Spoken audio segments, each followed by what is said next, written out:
I'd like to call to order the December 7th, 2009 meeting of Town of Los Gatos Town Council. May we have roll call, please? Councilmember Mike Wasserman. Here. Councilmember Steve Rice. Here.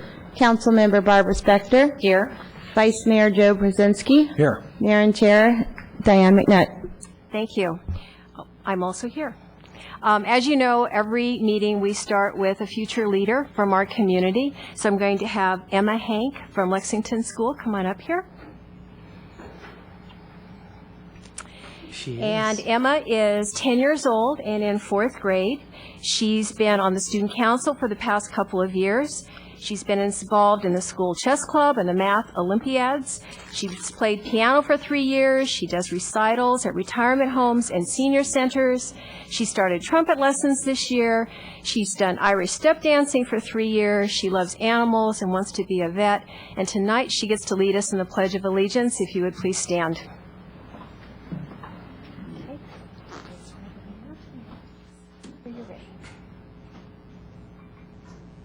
I pledge allegiance to the flag of the United States of America and to the republic for which it stands, one nation, under God, indivisible, with liberty and justice for all. Please give a warm welcome to Emma.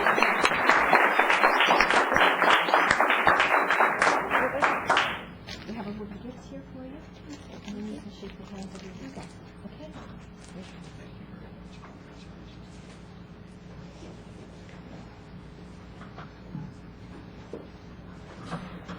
2 more down here.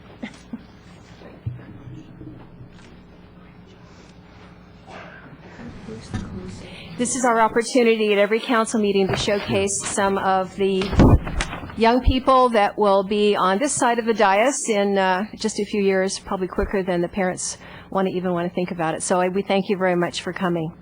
We have a very full agenda this evening, so we're going to get right down to work, starting with a closed session report from Mr. Korb. Thank you, Madam Mayor, members of the council, members of the public. Just for your information, the agenda before you doesn't actually indicate the closed session report item on it. That is because the agenda was posted before the closed session was called. It was called within 72 hours and was noticed appropriately.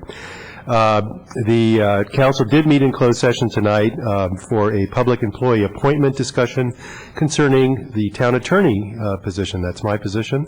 Pursuant to Government Code Section 54957, no reportable decisions were made tonight, though I will announce that the reason council had that discussion is because I have given my notice effective on January 14 to take a position with the Santa Clara County Council's office. That concludes my report. I'm reluctant to say thank you, Mr. Korb. We're very sorrowful to see him going. It's going to be Santa Clara County's benefit to have his skills there. And council will be coming forth to the public with more information about our process for finding a replacement for Mr. Korb. But we're all sorry to see him go. We have council matters. Council, any matters? Mr. Brzezinski. Madam Mayor, it's come to my attention through various means, and in particular contact from members of our community, that Los Gatos has been swarmed recently with a number of door-to-door solicitors seeking magazine subscriptions. And the issue really comes down to the appropriateness of this, what are the legal ramifications, and the fact that I think our community needs to know how to respond to this particular event that's been ongoing for the last several weeks. So I asked the town manager if he would give some indication of what would be appropriate community response should you at your door encounter someone who is asking you to subscribe to magazines and may or may not necessarily be legal in their activity. Mr. Vice Mayor, members of the council, indeed, staff has received numerous complaints about unauthorized and potentially illegal solicitors in our neighborhoods from both council members as well as through the police department and the town administrative clerk's office. This has been an ongoing concern for the police department, and the council has previously enacted an ordinance to address these issues. Our advice to residents is really threefold. First, to post no solicitation signs as they're willing and able on the walkways to their doors. That prohibits even licensed solicitors from coming to their doors, and any violation of that is a violation of the law. Second, if anybody does approach someone's door, ask to see their solicitor or peddler identification and or their business license. And most important, if there's any abusive, threatening, or harassment behavior of any sort by any solicitors or peddlers, to immediately contact the police department at 911. We do have an ongoing enforcement and tracking and follow-up system with peddlers and illegal solicitors, and we need community participation to effectively track them down. Thank you, Mr. Manager. Thank you. Any other council matters? Seeing none, we'll go to manager matters. Mr. Larson? Ms. Mayor and members of the council, we have several items to report. First, just before Thanksgiving, we had the extraordinarily successful opening of our police operations building for a community open house. Over 1,000 families attended, learning how our police department operates both out in the community as well as at the new police operations building. And in fact, that event was so successful, we're looking for ways that we might be able to replicate that with all town departments on an annual basis, probably at a time of year when we're more assured of good weather like we happen to have that day, but we are looking at that as a tremendous community outreach opportunity. On the same day, we hosted our annual senior Thanksgiving lunch, and I wanted to thank the council for their direct participation in serving the meals to our senior community, and also the recognition for Linda Gallo, our retiring senior programs coordinator. Just this past weekend, we had our annual tree lighting and the 53rd annual Holiday Children's Parade, and I wanted to highlight in particular Parks and Public Works for yet another successful tree lighting, and both Parks and Public Works and the Police Department for their support of the parade. The town coordination and sponsorship of both those events amounts to a $30,000 a year contribution from the town to what are incredibly important and significant events for our community. I also want to highlight our clerk administrator, Jackie Rose, who plays both a volunteer role and a town staff coordinating role with the tree lighting. I have the opportunity to introduce another former member of our staff, Christy Walter. If you could stand, Christy.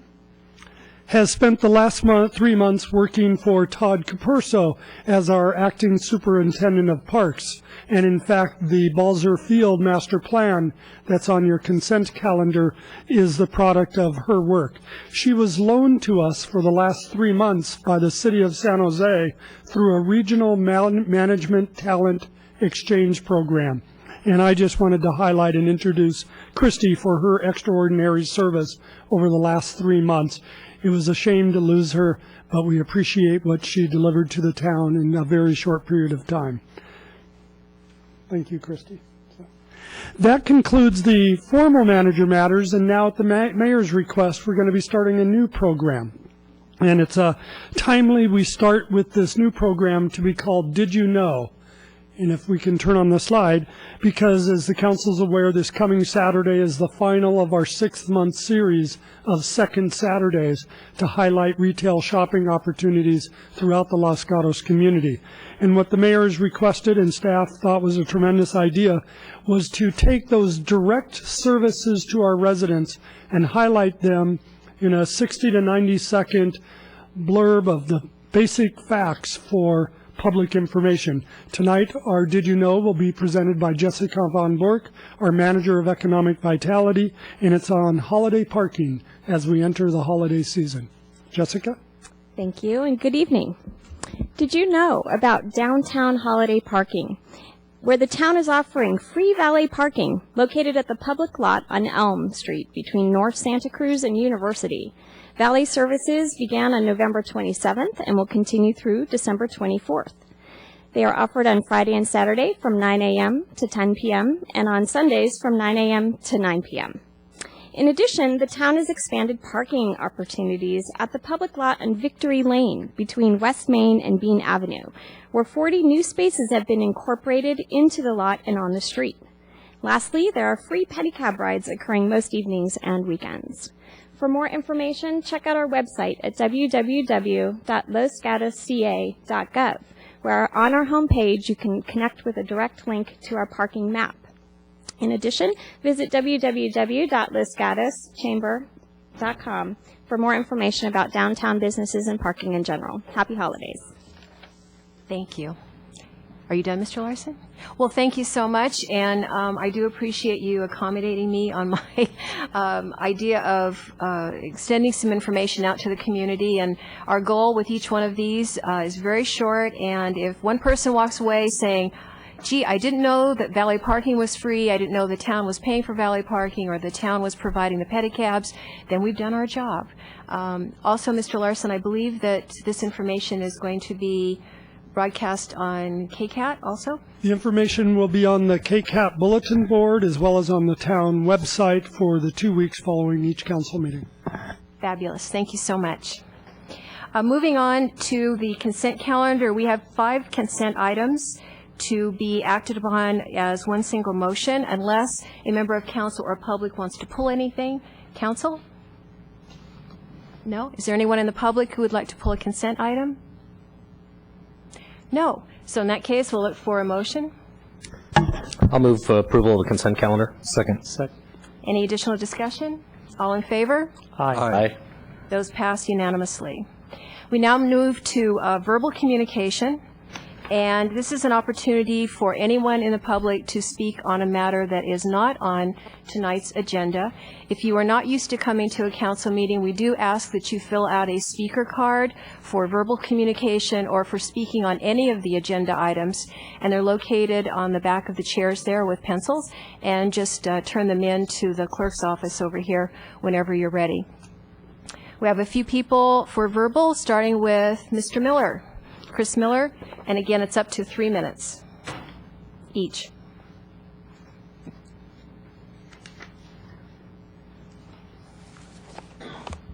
Good evening, Chris Miller, Los Gatos resident. Just wanted to thank the town for supporting the recycling. I saw the recycling containers in the downtown area. Los Gatos has traditionally prided itself of being environmentally friendly. Although other cities in the area have beaten Los Gatos to getting recycling containers downtown area, but I appreciate Los Gatos, and according to Mr. Capurso, there'll be more on their way. So thank you and the staff for making that happen. Thank you, Mr. Miller. Citizen Ray, you're up next.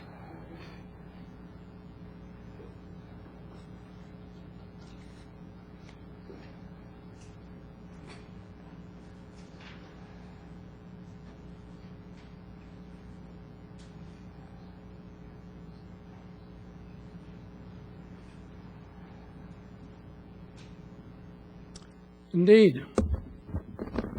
Sorry to hear the sad news about Mr. Korb leaving. Finally, after all these years, the man smoothed out. Really smoothed out. I will, for one, will miss him. Okay? I never thought I'd ever say that. Maybe I'll follow him over to Santa Clara.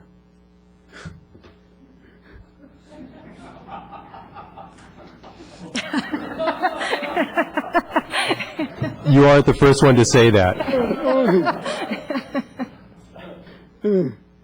Next. Public nuisance. The dead trees that I reported to Mr. Capurso and Mr. Brzezinski. And by gosh, the one the closest to Mr. Brzezinski went down. I mean, Mr. Brzezinski got on it right quick, and down went that dead pine. Congratulations, okay? However, there are 2 left. The dead oak on Roberts and on Winchester, the dead pine. Both are huge trees. So I would urge you to get a letter out to them, put them on notice. Trees come down. The oak is, there's 100 school kids every day in the morning, 100 in the afternoon. Go under that sucker. So please be aware. Lastly, I gave you a summation of a letter that our group on the cement plant in Cupertino sent to the Bay Area Quality District, okay? That is the Bay Area Quality District sent that letter to the EPA, all right? And it said that they're starting over again, essentially, and the public would be finally heard. What you don't know was that we had this huge meeting over in Cupertino in September, all the written comments, all the public statements, and unbeknownst to us, the staff at the Air Quality District had already submitted approval on a 5-year permit for that cement plant. And they never told us. It's unbelievable, the evil, essential evil that is going on. And we just found out from our chemists one of the big problems with what's in the air that we breathe downwind here in Los Gatos is arsenic. Arsenic, and not a word has been said. And right now, our tests from the lab show that the arsenic levels close to the plant are 50 times the California limit. It is unbelievable. We're breathing that toxic poison every time they run that plant. Thank you, Mr. Davis. Well, I'm going to keep you posted. Okay? Thank you, Mr. Davis. We're going to put a stop to it. Thank you. With your help. Our next verbal is Jim Dethlefsen.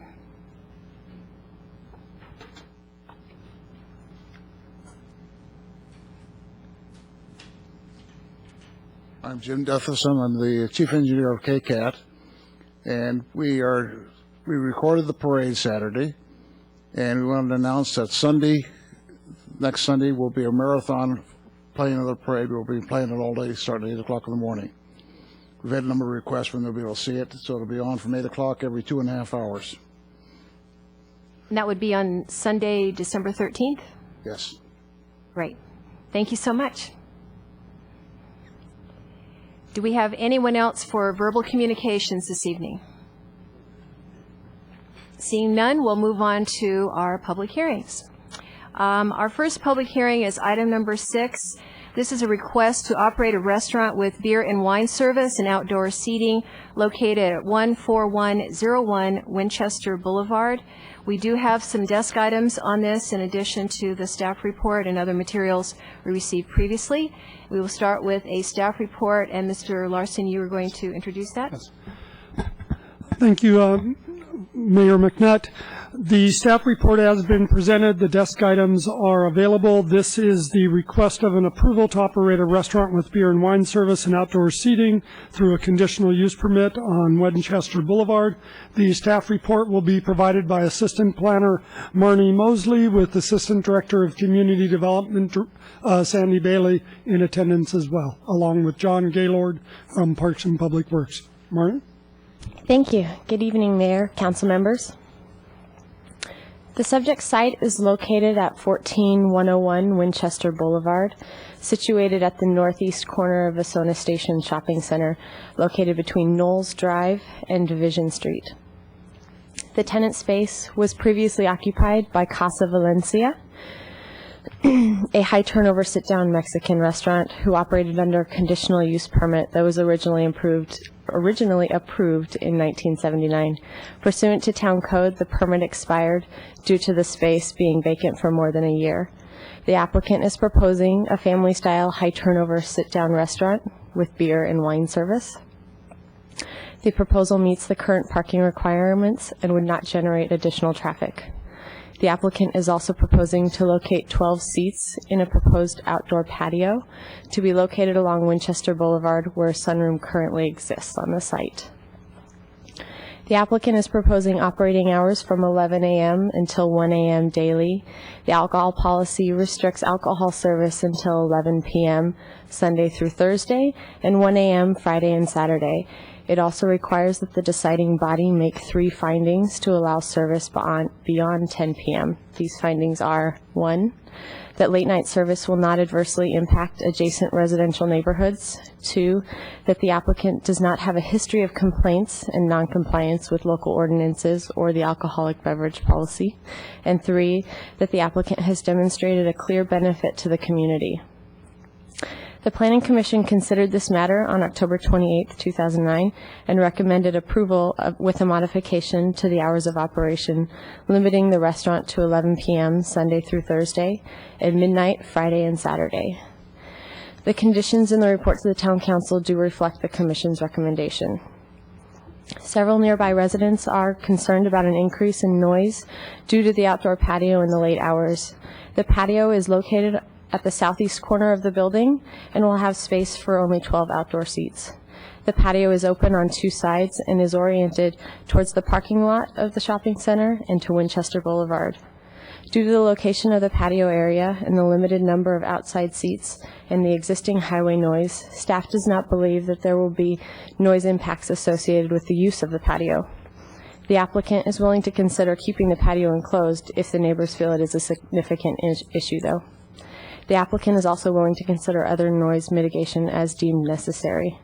The applicant will speak tonight about their benefit to the community. The Town Council may approve the application subject to the conditions included in their report, or make modifications to these conditions, or deny the application. The findings provided in your staff report must be made to approve the conditional use permit. In order to grant any alcohol service beyond 10 p.m., Council must also make the findings required by the town alcohol policy. This completes staff's report. We are here if you have any questions. Thank you, Ms. Mosley and Mr. Larson. So, Council, do we have any disclosures or questions of staff to make? Mrs. Spector. No disclosures that I can think of. A question of staff. You indicated that the applicant will be speaking to benefit to the community. The question was, in reading the staff reports and the Planning Commission minutes, I did not see any discussion of benefit to the community. So question for you is, was there a discussion that I missed either in the report or at the Planning Commission? And then there's going to be a follow-up question to the town attorney, so I'll give you a heads up here. I did see that the applicant had a letter saying that the business has historically or in other locations supported youth sports, for example. Given that this is a CUP that's being requested, if that were to be the community benefit, how could we make that something that would apply to run with the land? Thank you. I can speak that as far as discussion at the Planning Commission meeting about community benefit, there wasn't a whole lot. It was something that was glanced over a little bit quickly in staff's opinion. The applicant did provide the information in the letter of justification that was about what staff had in regards to that, and they are more prepared to speak beyond what the letter of justification discusses tonight. Mr. Korb? And on the second question, the only way council can ensure that any specific requirement will live past tonight or the final decision on the application is to incorporate it into the conditions of approval. I think you already know that. The question is, what exactly is the benefit that you want to incorporate? I think you're going to need to flesh that out in the hearing process. Mr. Korb, can I do a follow-up on that? We're using the term community benefit, but a community benefit for a CUP is different than a community benefit when we talk about a land use decision, is it not? Technically, yes. A CUP is a land use decision, but the issue here is that the findings required to approve a CUP require that there be a benefit to the community demonstrated in the application. In the other context that you're referring to, the town has a separate, somewhat unique policy with regard to traffic impact, generally, where any project that will result in any additional traffic impact in the community must demonstrate some level of community benefit. In either event, beauty is in the mind of the beholder and the eye of the beholder. You get to decide what constitutes a sufficient community benefit in either event, though I will say that you're not operating under the traffic policy tonight, you're operating under the CUP policy. Thank you for the clarification. Do we have any other questions of staff? Vice Mayor Brzezinski? Thank you, Madam Mayor. The staff recommended to the Planning Commission that the hours of operation be 11 a.m. to 10 p.m. As the standard. And the Planning Commission, in their recommendation to us, revised that to 11 p.m. Sunday through Thursday, and then 12 a.m. Friday, Saturday, and holidays. Need to clarify, was the staff's recommendation based on some specific characteristics of this operation, or was this based on the language of our alcohol policy, which is reflected in those same timeframes? That's correct. Staff has, as long as I've been here, has been recommending from the get-go, from the time that it goes to Planning Commission, that because the language in the town alcohol policy does stipulate till 10 p.m. until the recommending or deciding body makes those required findings, staff has not been directed as to what specifically constitutes a community benefit to the point that we can say that that finding has been made.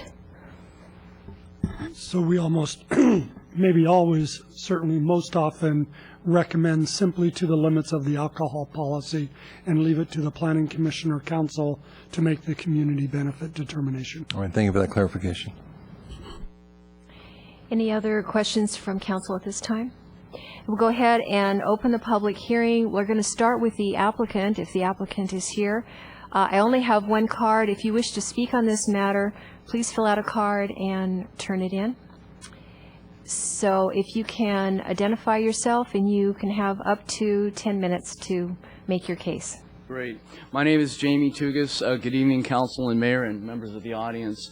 I'm representing our company, Tugas Enterprises, tonight, and I wanted to talk about three things, and of course allow time for questions from council members. You guys can interrupt me anytime, okay? But what I thought I wanted to cover is our company history, basically who we are, what we're about, talk about the proposal for the 1401 Winchester site, and then our commitment to the town of Los Gatos, to the community. And we won't be interrupting you. You get your 10 minutes, and then we'll give you your questions. Okay.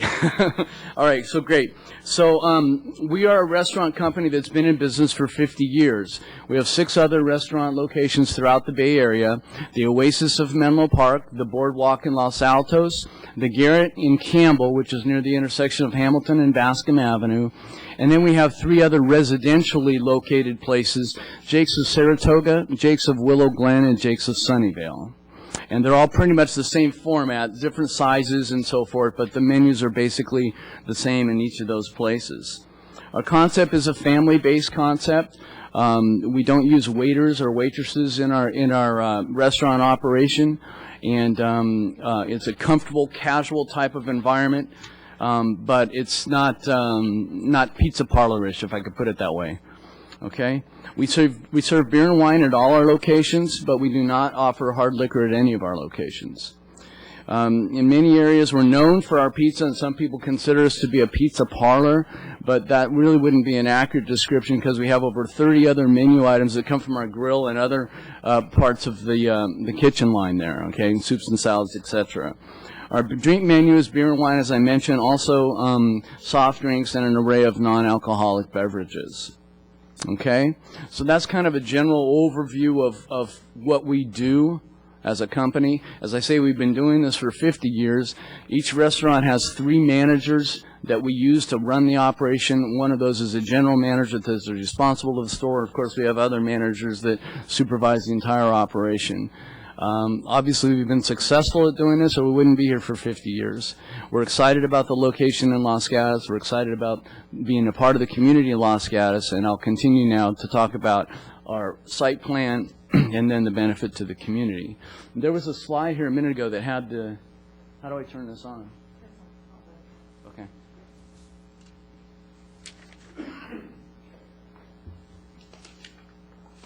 Okay, great. Our architect is here tonight, Mr. Zeton Jones, so if there's any structural questions or code enforcement questions, he's happy to come up and speak to those if you have issues about that as well. Mr. Tugas, if you want to approach the screen, you can take the microphone off and take it with you so you can move around Like a rock star.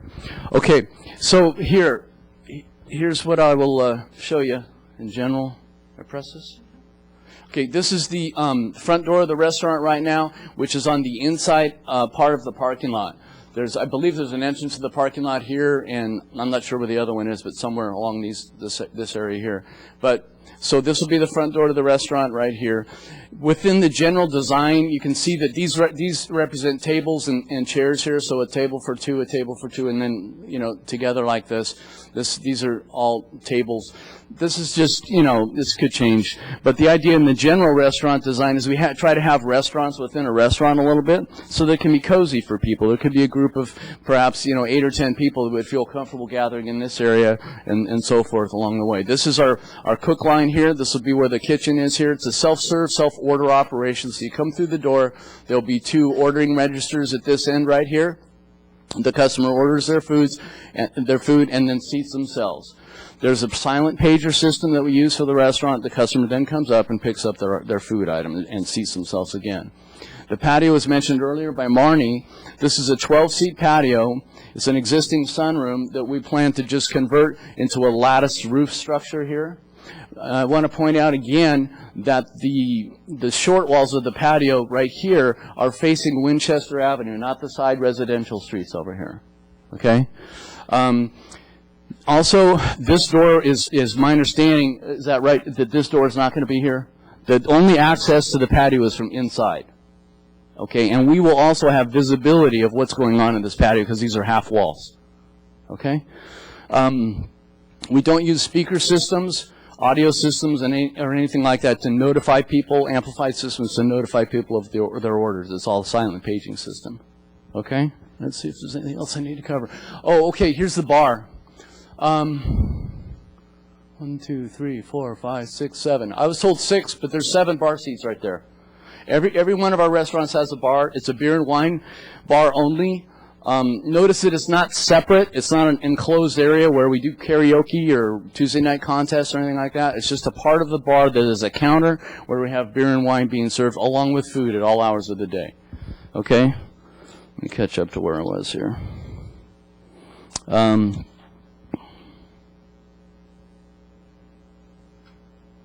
Yeah.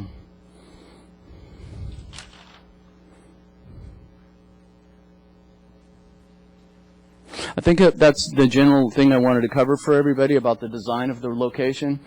So I'll move into the community part of our business now. What we do is we have an actual philosophy for how we work with our communities where we reside in. We don't believe in actual formal advertising. We do some advertising. Like if we're going to open a new location in a newspaper and so forth.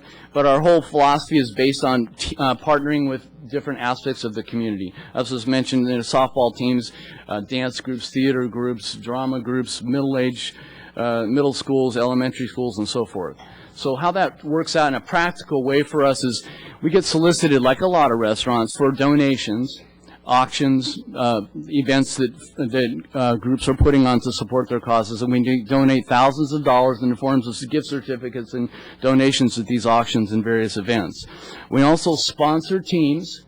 It costs a lot of money to be a participant in an adult or outside intramural team these days with registration fees, equipment, and so forth, so we help defray those costs. And the other thing that we do is in the last 5 years, we've started a formal charitable giving program that we're excited about, and we call it the Star Awards Program. And what this, we do 4 things in this program. One is here's how it works. We, on our website and in the restaurant, we let members of the community know that we are willing to participate and promote a local nonprofit organization, not a big organization like American Cancer Society, but something that's local within the town or the city limits that's doing something good that people maybe haven't heard about. And so once we qualify them and work together on that, then we give them a cash donation to start. We help publicize their cause. We have what we call a Star Awards board that we put in our restaurant, and it's, I don't know, maybe half the size of that calendar section over there. And they can put their brochures, their calendars, their any publicity that they want about their organization there. The third thing is we tell our staff to talk up this program with customers that come into the restaurant. And the fourth thing that we do is for 4 Thursdays out of a designated month, we give 10% of the proceeds of that day and night business to that organization. And we've been doing this for quite some time now, and it's well over $10,000 in the last 18 months or so that we've been doing this, that we've been able to give. And we're excited about being able to do that. And it's good to see that there's local organizations that can benefit from things like that. Now, so that's kind of what we do as a, I don't know that it's any different or any better, but we're proud of it because this is what we do, and this is how we work with with the communities. People like to come to our places because we like them. I have a stack, and I'm not going to take time, but I have a stack of thank you letters that we get. We have a place in each restaurant where we put plaques and thank yous from all the people that have come and thanked us for what we've done for their team or organization and so forth. And it's not limited to athletic events, although that's a big part of it. Okay, I'd like to close by just reading one letter from our recent Star Award person here. This is dated December 3rd. To whom it may concern, I'm writing this letter in praise of the Boardwalk Restaurant in Los Altos. They're a great restaurant for families and adults wanting a friendly atmosphere, good food, and reasonable prices. In addition, they're very much part of the community in that they care to give back. We are a nonprofit safety net working with children and their families in mental health counseling. We've been in the community since 1973. We provide counseling and related services to children at 28 school sites, as well as many services at our agency site. CHAC, this is the organization, was invited to take part in a program that the Boardwalk Restaurant provides to the community. We were invited to share in their proceeds for a month on Thursday evenings. Actually, it was all day. We received 10% of their proceeds for the evenings that were dedicated to CHAC. We made $2,000 plus, as well as receiving a $500 additional check Thank you, Mr. from the Davis. restaurant. I'll leave it at that. We'll leave it at that. Okay. But stay there because I have a feeling council may have some questions for you. Sure.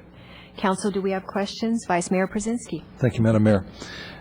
Mr. Tugas, you characterize the Saratoga, Willow Glen, and Sunnyvale stores as neighborhood.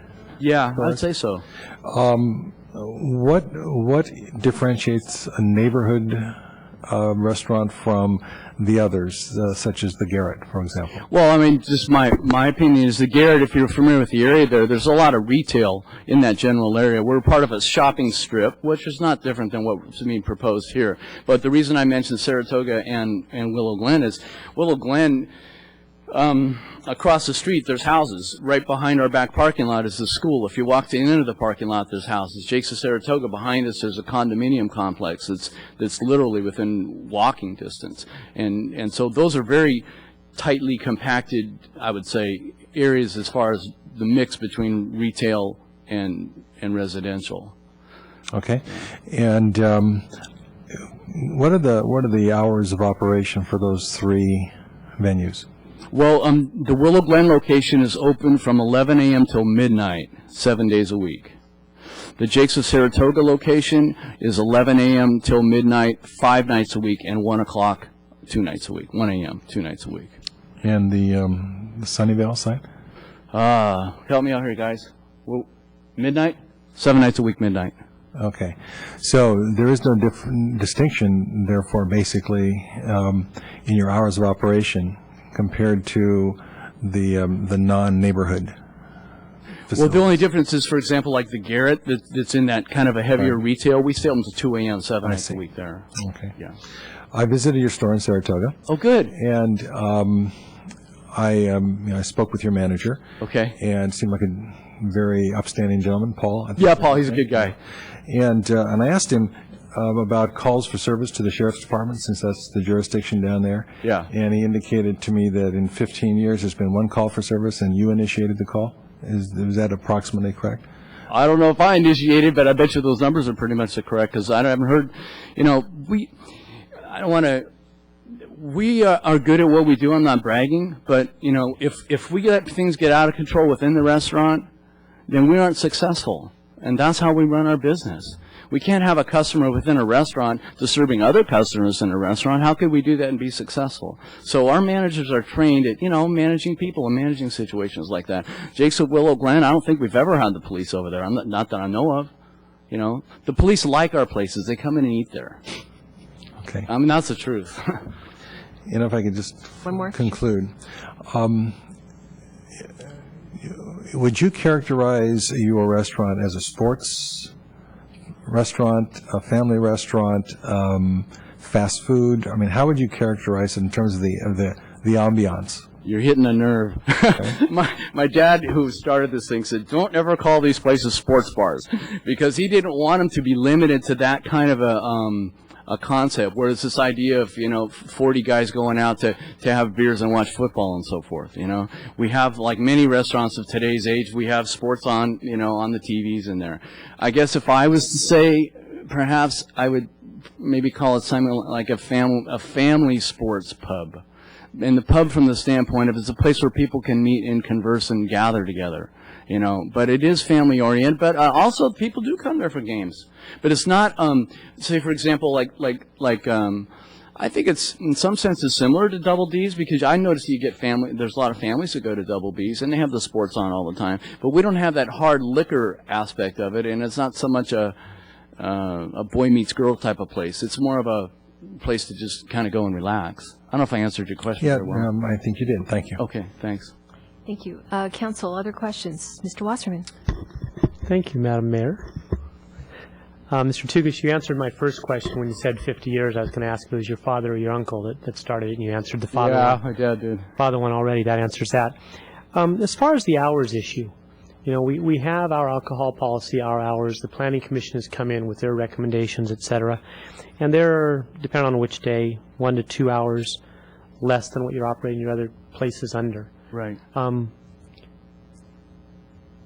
To me, in my experience with other restaurants in this community, the alcohol policy, these work just fine. Do you have any issues that you want to bring forth that you did not express in the Planning Commission minutes? Any other thoughts you want to express regarding the hours and the proposed limitations? Thank you.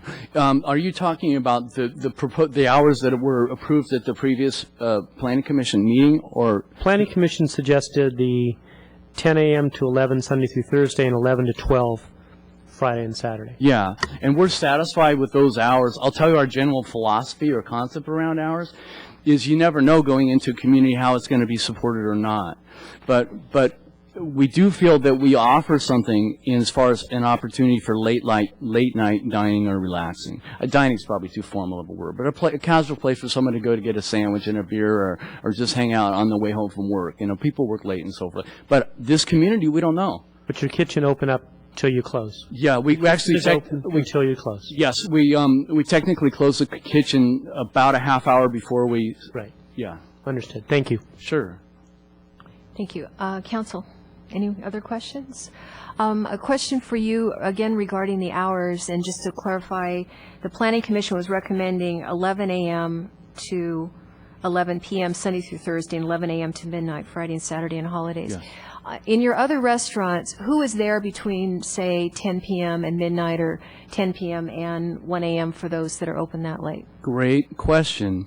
What tends to happen is it gets into being a pattern of kind of regular people that come in night after night or Monday, Wednesday, Sunday because they know that you're there. They're either people that are coming home late from work or that have done some other activity in the evening and they want to stop there to relax before they go home. The other type of clientele that come in is sometimes there's organizations or groups that have activities that last a little bit later in the evening. For example, the Garrett and Campbell, we have a square dance group, and I don't know exactly when their dancing practice ends, but it must be around 9 because they tend to come in around 9:30 or so, and they'll stay till maybe 11. And so I think it kind of falls into that two categories of kind of regular clientele that know that you're there, that know that they can stop there for whatever it is that they want. And then there are some groups, and perhaps in the summertime there might be a ball team or something wants to come in after a game, things like that. All All right. Thank you, Mr. Tugas. Mrs. Spector? You inspire me, Madam Mayor. Do the other jurisdictions in which you have restaurants require the service of food with alcohol service? In other words, do you have any of the other restaurants where the cities allow the service of alcohol without food? No. And that's not our operation either. Okay, but like the Garrett, you can't just have a drink, you have to have food. Oh, no, if somebody wants to come in and have a beer, they can have a beer. That's I mean, just Okay, like... but that's the question I'm asking. In the other cities, do you have to have food with your service of beer or wine? I'm not aware of any ordinance like that. Okay, thank you. No. Counsel? No? Thank you, Mr. Tugas. Okay, thank you. Okay, we have several other folks who would like to speak on this item, and so I'll call your name and you come up. You have up to 3 minutes each. I do want to, because I see some familiar names here, tell you that those of you who had submitted letters or emails ahead of time, we have received those and read those. So this is your opportunity to emphasize different points or bring up something in addition to what you've already submitted to us. So the first one is J. Terry Corbett.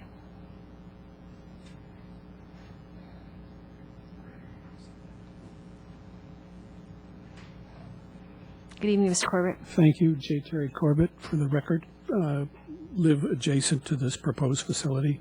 Just 2 points. Number one. Mr. Corbett, you're going to have to speak into the microphone a little bit louder so we can all hear. Thank you. Terry Corbett. I'm a resident about 200 feet from the proposed new facility. Just 2 points. Number one, as a person in the area who frequents the existing family restaurants, we see no benefit. So for your tally of are there benefits, the people for whom the services are proposed unanimously see no benefit from the operation of this type of facility beyond the existing hours that are used by all the other purveyors in the area, the Aldo's, the Chinese restaurant, the deli. Everyone closes at 10 o'clock and we feel very well served. Number two, in terms of your distinction of being required to assess positive value both because of use and for traffic, please look again at why you are not analyzing this in terms of traffic. The supposition that this is the substitution of a new purveyor for an existing purveyor is completely erroneous. There was nothing about the operation over 10 years of the Casa Valencia that had anything of the characteristic of what is being described here, and which you can witness any day of the week at the existing facilities operated by these folks. It's an entirely different clientele, it's an entirely different traffic pattern, it's an entirely different volume of traffic. If you believe there will be no impact on the off-street parking on Division, you simply have not looked at the facts. Casa Valencia never had a yellow page place to encourage people to come in for takeout, carry-away pizza. Casa Valencia never had people coming in for a beer late at night. This is a different traffic pattern, and I think you need to assess the impact of the cost to both communities, the community on both sides of Division, that will occur, and convince yourself that there's a cost benefits in favor of this proposition. We please ask that you do not approve it. Thank you, Mr. Corbett. Just wait there a moment. I think we might have questions from council. Mr. Wasserman? Sure. Thank you, Madam Mayor. Mr. Corbett, one question in reference to what you mentioned about all those. In our staff report, that says the commission approved extending the closing hours as permitted by the town's alcohol policy to be consistent with the approved closing hours of Aldo's restaurant. So the recommendation is that they be the same as Aldo's. So I think you'll find that there was terminology used as to whether there was a precedent being set. It was confusing terminology as to whether there was a precedent concerning your regulations or a precedent concerning the mode of operation. Aldo's closes at 10 o'clock. Aldo's isn't even open on Sundays. There is no service of food with alcohol at Aldo's beyond 10 o'clock any day of the week. Never has been and never has been proposed for it. Okay, so although Aldo's is they may have permission, if I may, approved to have different hours, they currently choose not to, but that approval runs with the property. Okay, thank you very much. Thank you. Thank you. Understood. Wait just a moment. Anyone else from council? No. Thank you, sir. Next speaker is, are you going to challenge me tonight? Mustafa Hajikabar. You can tell me how badly I've done on your name when you can. I am Mustafa. I'm from. Can you put the microphone closer? Yes, I am Mustafa. I'm from Jackie Boy's Pizza. Jackie Boy's Pizza is established on 1976, and we are owning and operating with my family the restaurant. The Jackie Boy's Pizza located on the 3393 South Winchester, almost 400 feet to the new restaurant they want to open it. Can you pull the microphone just a little bit closer? Just pull it over there. And Thank you. all my customers, they are local families. They come with the kids, teenagers, and the parents, and they spend the time. Usually, on weekdays, they spend the time until 8 p.m., and on weekends, they spend the time until 9 p.m. And because that's the most rush time we have. After that, the restaurant is almost slow, and the neighborhood is very quiet. Nearby my restaurant is a church, and then retirement community, and then the Los Gatos Community Hospital. The reason I come here to support my neighbors who doesn't like any restaurant to be open after 10 o'clock, and because of the bad economic and most of the restaurant or businesses, they are very slow. I believe we don't need any more pizza place in our neighborhood, especially the menu they have, the food they have is the same as the menu and the food we serve. And I'm not happy with that. Thank you very much for listening. Thank you. Wait there a moment just in case anyone has a question. And they don't. Thank you, sir. Thank you. Renee Sangera.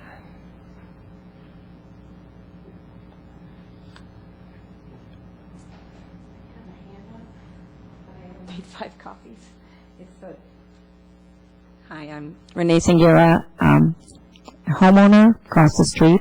I'm also the president of the Ripa Capri Homeowners Association. There are 16 units in our homeowners association, and I've also provided you a lovely 8x10 picture of the view of this restaurant from my bedroom window.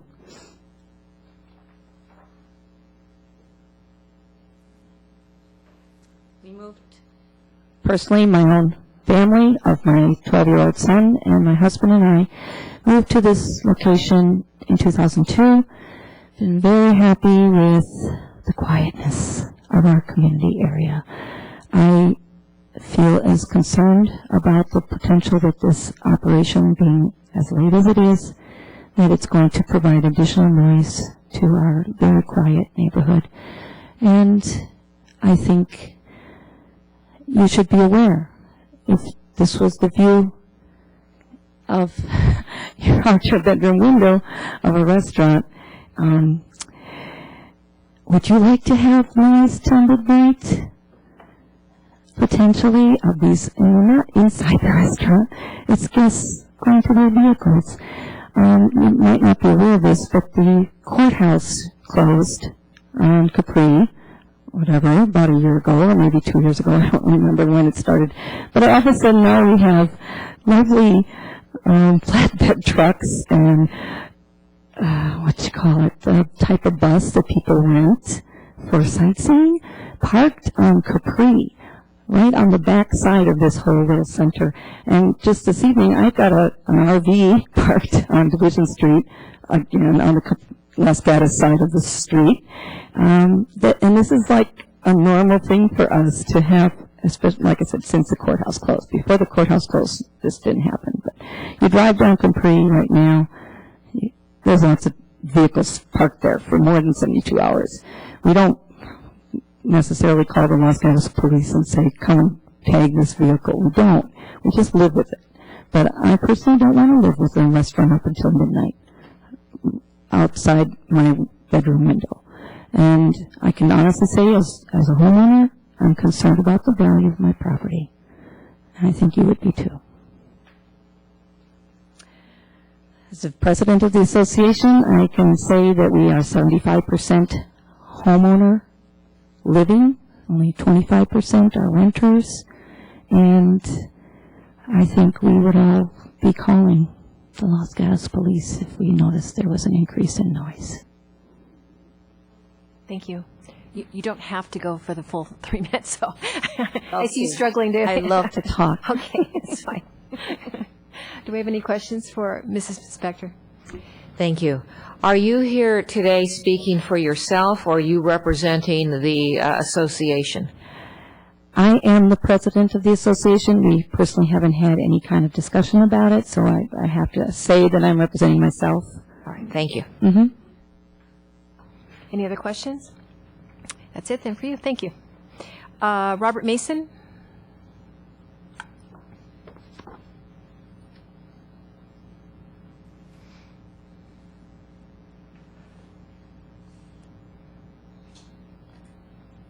Yes, my name is Robert Mason, and I live 1 block from the proposed restaurant on the end of the Division and Capri, right in the condominiums there. I've had several correspondence through email and verbally with some of the residents. I think there's considerable concern about what could happen. It's fairly new. I've been there 5 years. And this is nothing like this has been proposed before. So my request to the council is that we perhaps consider review of what, regardless of what is approved, consider leaving the CUP open for review within 1 year, so we can come again and review the process and see whether, in fact, it met what we had in mind. That's all I had to say tonight. Thank you. Thank you. Wait just a moment to see if there's any questions. And there are not. Thank you. Bruce Edwards.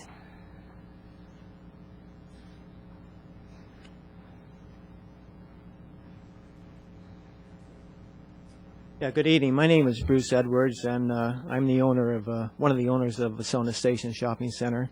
Vasona Station Shopping Center was built 30 years ago, and I built it. And so that restaurant that everybody's talking about has been there for 30 years with different operators. And to my knowledge, we've never had one incident of police coming to our property because of some disturbance. And as far as the parking, when the Garrett or Jake's or whatever it's going to be called is going to be operating, the parking lot will probably be empty, so they'll have plenty of parking on site. And as far as any noise from outside seating, there's only going to be 12 seats, and it's going to be facing Winchester Boulevard, as staff has mentioned, and the traffic is probably going to mitigate any conversations that are going to be happening with the customers of the restaurant. I also am a tenant there, and I've been there for 30 years, and it's a pretty quiet shopping center, and it's I think the Garrett, as far as community value, that they will provide a service to a lot of the people that work in the area, because you can come in there and you can get a very, very inexpensive meal, say at lunchtime or even at dinner time. And this, I think, provides something with today's economy where people really have to watch how much they're spending. So if you have any questions, I'll be happy to answer them. Thank you. Let me see if you do. No questions for you. Okay, thank you. Okay. Next speaker is Zayden Jones.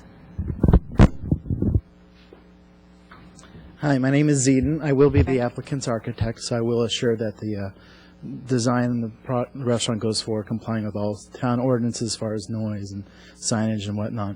I actually recently had the pleasure to meet the Tugas family, but I've been familiar with their restaurant, The Boardwalk, for over 30 years. I grew up in the town of Los Altos. I could literally hop my backyard fence to go to their restaurant, and I can only say that I have fond memories. Little League gatherings afterwards, AYSO, it was a great place to meet and to have those type of activities. My wife and I had our date there, our first kiss. We've been married 15 years. We still go there today. It is, in fact, I live 2 blocks from it now, so I'm still a part of that community. Never had a complaint. They are very quiet. All their signage is only facing El Camino. Same here. It'll only be facing Winchester. It'll be indirectly illuminated. Again, I think this would be a great fit for Vasona Station.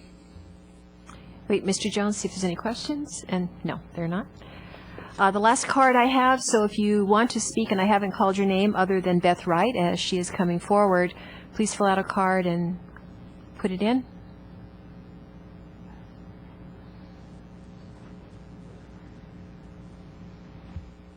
Hi, my name is Beth Wright. I am the property manager and owner of the management company of March Development. We manage the shopping center. I wanted to comment on a couple of the things that I actually just read tonight. As far as the palm trees being cut down, it has nothing to do with the restaurant. The PG&E was going to top the palm trees, which would eventually have killed them. So we got a permit to take the trees down and to plant new trees because we thought that would sort of be unsightly. As far as the restaurant, the hours of operation of Aldo's and Casa Valencia match what they're asking for. We've never had a problem as far as police coming. Aldo's does serve alcohol without food late in the night. I'm not sure where that came from. They have a full bar as well as Casa Valencia. So I think that Tugas downgrading to beer and wine and having an arcade for small children is actually going to be a benefit. I have 3 small children, and I'm actually looking forward to this coming to this area. I think it's going to be a benefit. I am a resident of Montecito, but I live off of Winchester, so I'm very close by. So I just wanted to speak in favor as a resident and also as the property manager of the property. Thank you, Ms. Wright. Wait a moment. No questions? Thank you. I have no further cards. Is there anyone else who would like to speak on this item this evening? Seeing none, we will close the public hearing, and I will look. I'm sorry. I don't think we usually do rebuttal that's only on an appeal. This isn't an appeal, but. Usually you do allow the applicant 5 minutes to rebut anything that was said in opposition to the application. Mr. Tugas, did you have something you want to say? I just want to, I appreciate the concerns from the neighbors because I think it's reasonable to be concerned about anything new coming to your area. And we want to do everything we can to make this a comfortable spot for you. And we always have wherever we've gone, and we'll continue to do that here.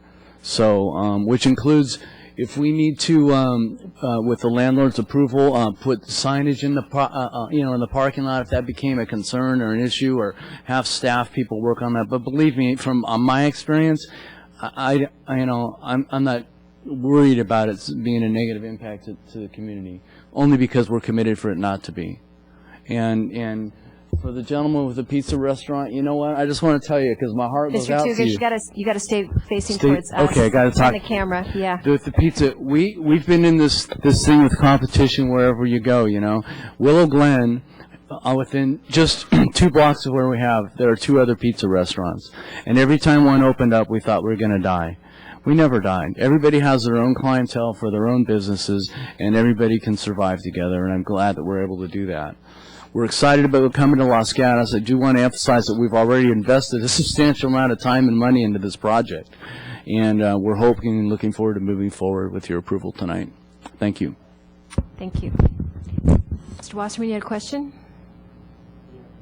Yes. Of the applicant, yeah. Yep. Thank you, Madam Mayor.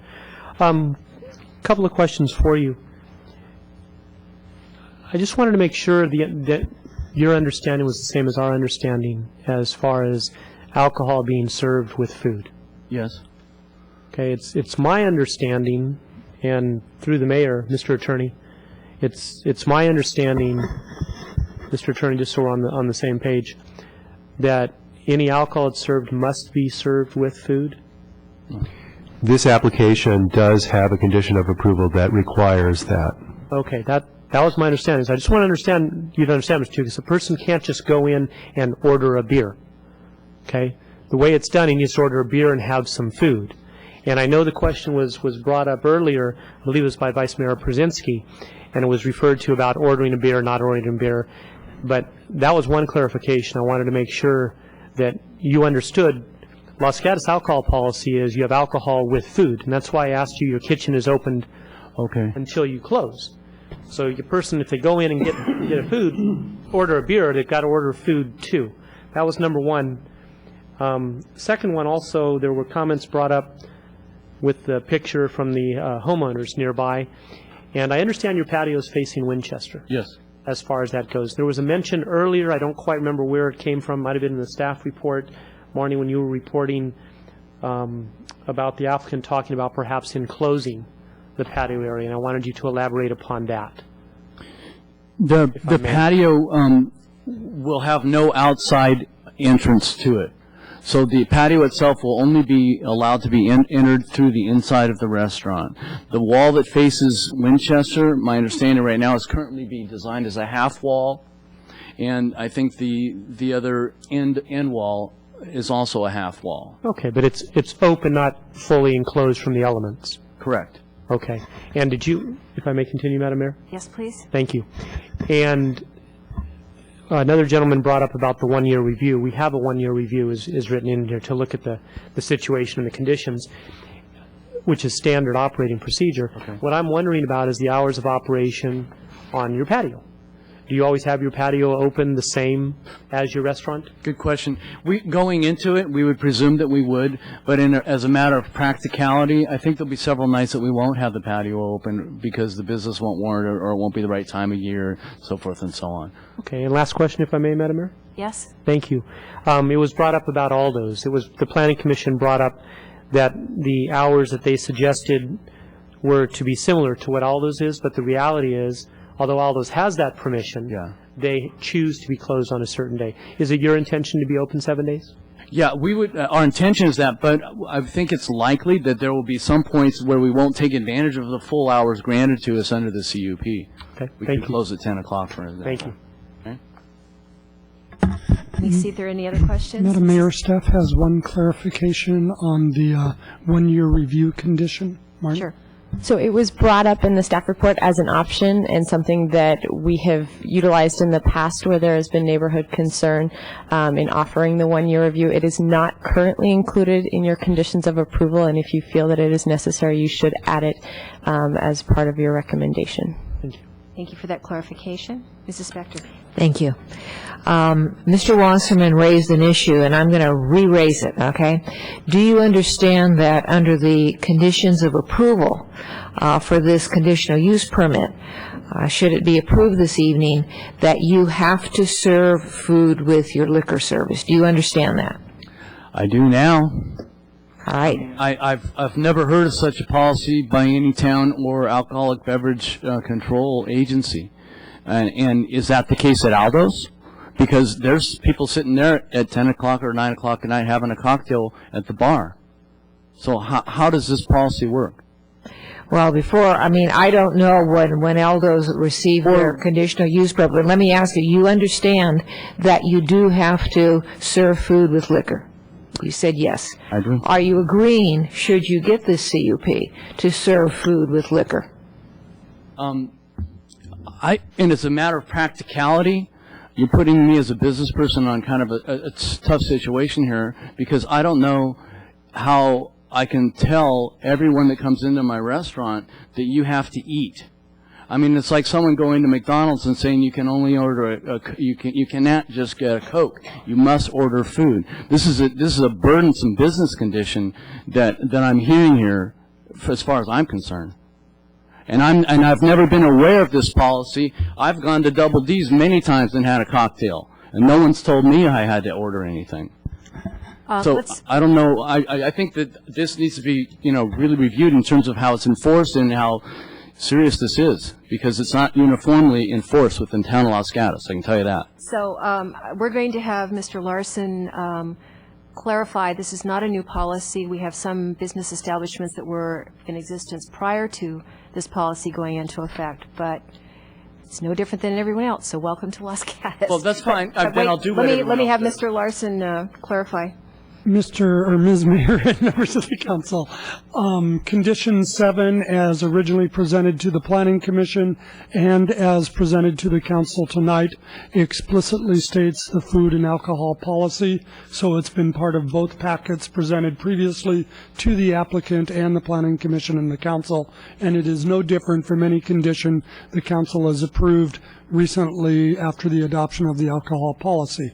There are indeed some restaurants who receive their conditional use permits and their alcoholic beverage licenses prior to the adoption of the council's alcohol policy and do not operate under those constraints. However, your recent practice for years has been to approve beer and wine licenses with restaurants with that condition in the report. Correct. Can I Other- ask a question? When was that policy established in the town of Los Gatos? 2004. Other questions of Mr. Tugas? Mrs. Spector? Thank you. During your earlier testimony, you were talking about community benefit, and I tried to write as fast as you spoke, and I had that you donated to causes, you sponsored teams, you had charitable giving program, correct? Uh-huh. Question for the town attorney, if I might. Certainly. If this is the community benefit that is used to have an exception to the 10 o'clock closing time, is this the type of community benefit that you could construct into a condition for the CUP? Yes.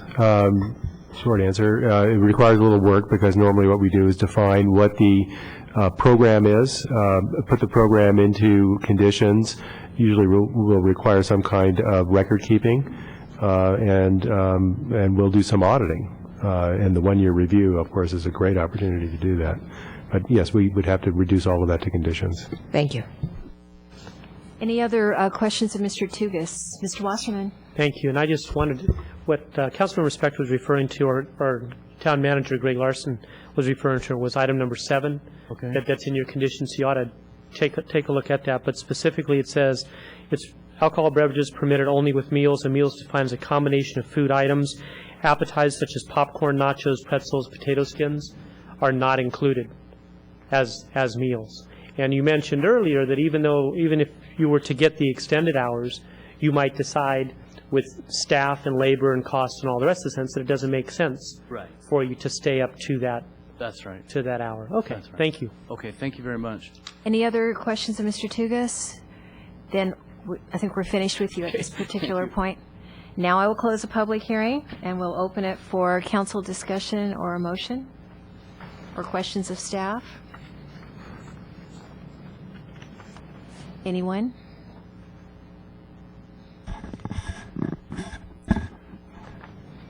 They're gathering their thoughts.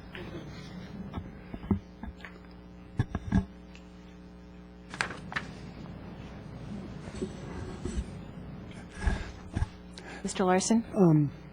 While they're gathering their thoughts. Yes. Madam Mayor, in response to the community comment and council discussion, staff would add the recommendation to include the one-year review permit.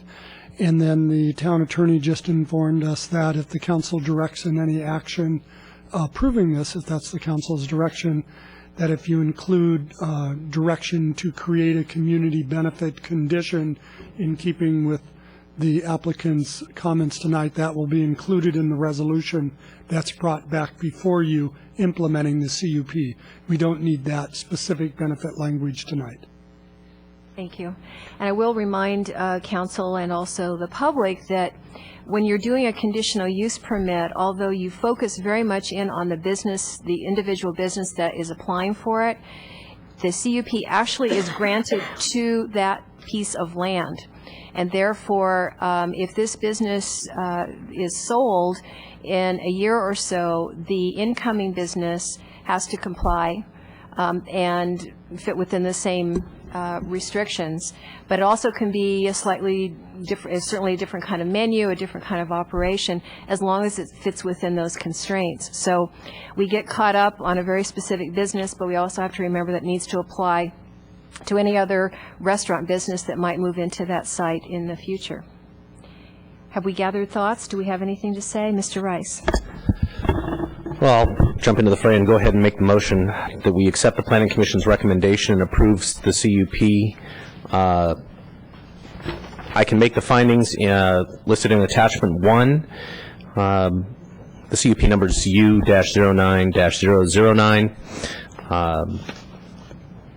And I'm fine with conditions of approval in Attachment 2 with the addition of the one-year review, and we'll look for language regarding the community benefit to come back in the resolution. And just to clarify before we ask for a second, that is with the Planning Commission's hours, recommended hours of 11 to 11 Sunday through Thursday, and 11 to 12 on Friday, Saturday, and holidays. Correct. Is there a second? I can second that. Okay. Further discussion? Vice Mayor Brzezinski. Thank you, Madam Mayor. I want us to be sure that we're clear on this community benefit thing, because I think we have in some ways convoluted community benefit in this proposal to that which we exact from other land use issues, such as a major development that's taking place that will have impacts on traffic that are significant impacts that can't be mitigated, and therefore we exact a community benefit, and that community benefit has a certain dollar amount attached to it and certain specific issues that it addresses. And as I read the language of our alcohol policy, the statement is applicant demonstrates clear benefit to the community by supporting nonprofit and other community organizations. And the question we need to ask is, and it's the third bullet under the project summary on page 2 of the staff report, the applicant has demonstrated a clear benefit to the community. Typically what we define that as is, are they doing something that includes the community? So they hire students who will be members of the community who will participate, or they will contribute to charitable organizations, or they will run fundraisers that help youth athletics, for example. And I want to make sure that we're not trying to embed something that really kind of is a little less rigorous than what we use when we have standard land use decisions, because I hear language saying we need to somehow come up with a community benefit that we will eventually fold into our conditions of approval. So would you talk to that issue? And I'd ask the attorney if you would. What I heard in the direction is to incorporate into conditions of approval what the applicant has basically characterized as the program that their restaurants are engaged in other locations in promoting community organizations. I will go back over the hearing, listen to precisely what he said, reduce those types of activities to specific conditions, require record keeping, and allow for an audit, so that there's some way of being able to tell in the future whether they are in fact engaged in those activities and meeting the condition of approval. I won't be requiring any payment of money or anything else. All right, I hope that's clear, because I think there is a distinct differentiation between this application and when we talk about community, the benefit to community, and when we're approving something that requires community benefit really specifically outlined and with a dollar amount attached. And now the other question raised in that context was embedding this then, this would then go with the land, that this would be the conditions of approval or conditions of use in any future. That's correct. Okay, so are we saying then by writing this into the conditions of approval that then the following, let's say there is another tenant that comes in 2-3 years down the road, that tenant would therefore have to abide by those specific the characterizations that were given by this tenant for any future application? It seems to me that may unnecessarily tie the hands of a future tenant who is interested in providing a different form of benefit to the community. So that's the question. I don't think we've ever faced this kind of a discussion before in terms of trying to embed for this approval that kind of specificity. Mr. Carver, Mr. Larson, did you have a response back to that, or shall we move on with more counsel? One of the notions, I was just talking with Sandy Bailey, our assistant director, and with the town attorney, is there is an opportunity for minor modifications to the conditional use permit that are a staff-based approval. Staff would not approve any change unless it was perceived as an equivalent modification. So if a restaurant were to come in, and I'll just take a total hypothetical, 5 years from now, buy out the lease and the conditional use permit, and chose to serve vegetarian food only and to make an equivalent series of contributions to environmental organizations, that would be viewed as an equivalent minor modification that staff could approve. Anything more substantive would have to go through the CUP modification process. Mr. Corb? I have never recommended that a CUP specify the ethnicity of a restaurant or things of that level of detail. The condition that I was contemplating would be general with regard to the type of community organizations. It wouldn't specify any class of organizations or specific organization, but rather that they be community-based organizations. So it would be possible for a restaurant of a different complexion, so to speak, and different interests in the community to support their own community groups as a consequence. If that answers the question that was asked. It satisfies me. Thank you. And I just want to throw in here as we start to talk about this that I also am concerned about this precedent because we have never worked this in on a CUP for either a new restaurant coming in or one just adding beer and wine in my 7 years. So this is out of the ordinary. I want to make sure this is what we really want to do as we further discuss it. Mrs. Spector? Thank you. I will be supporting the motion.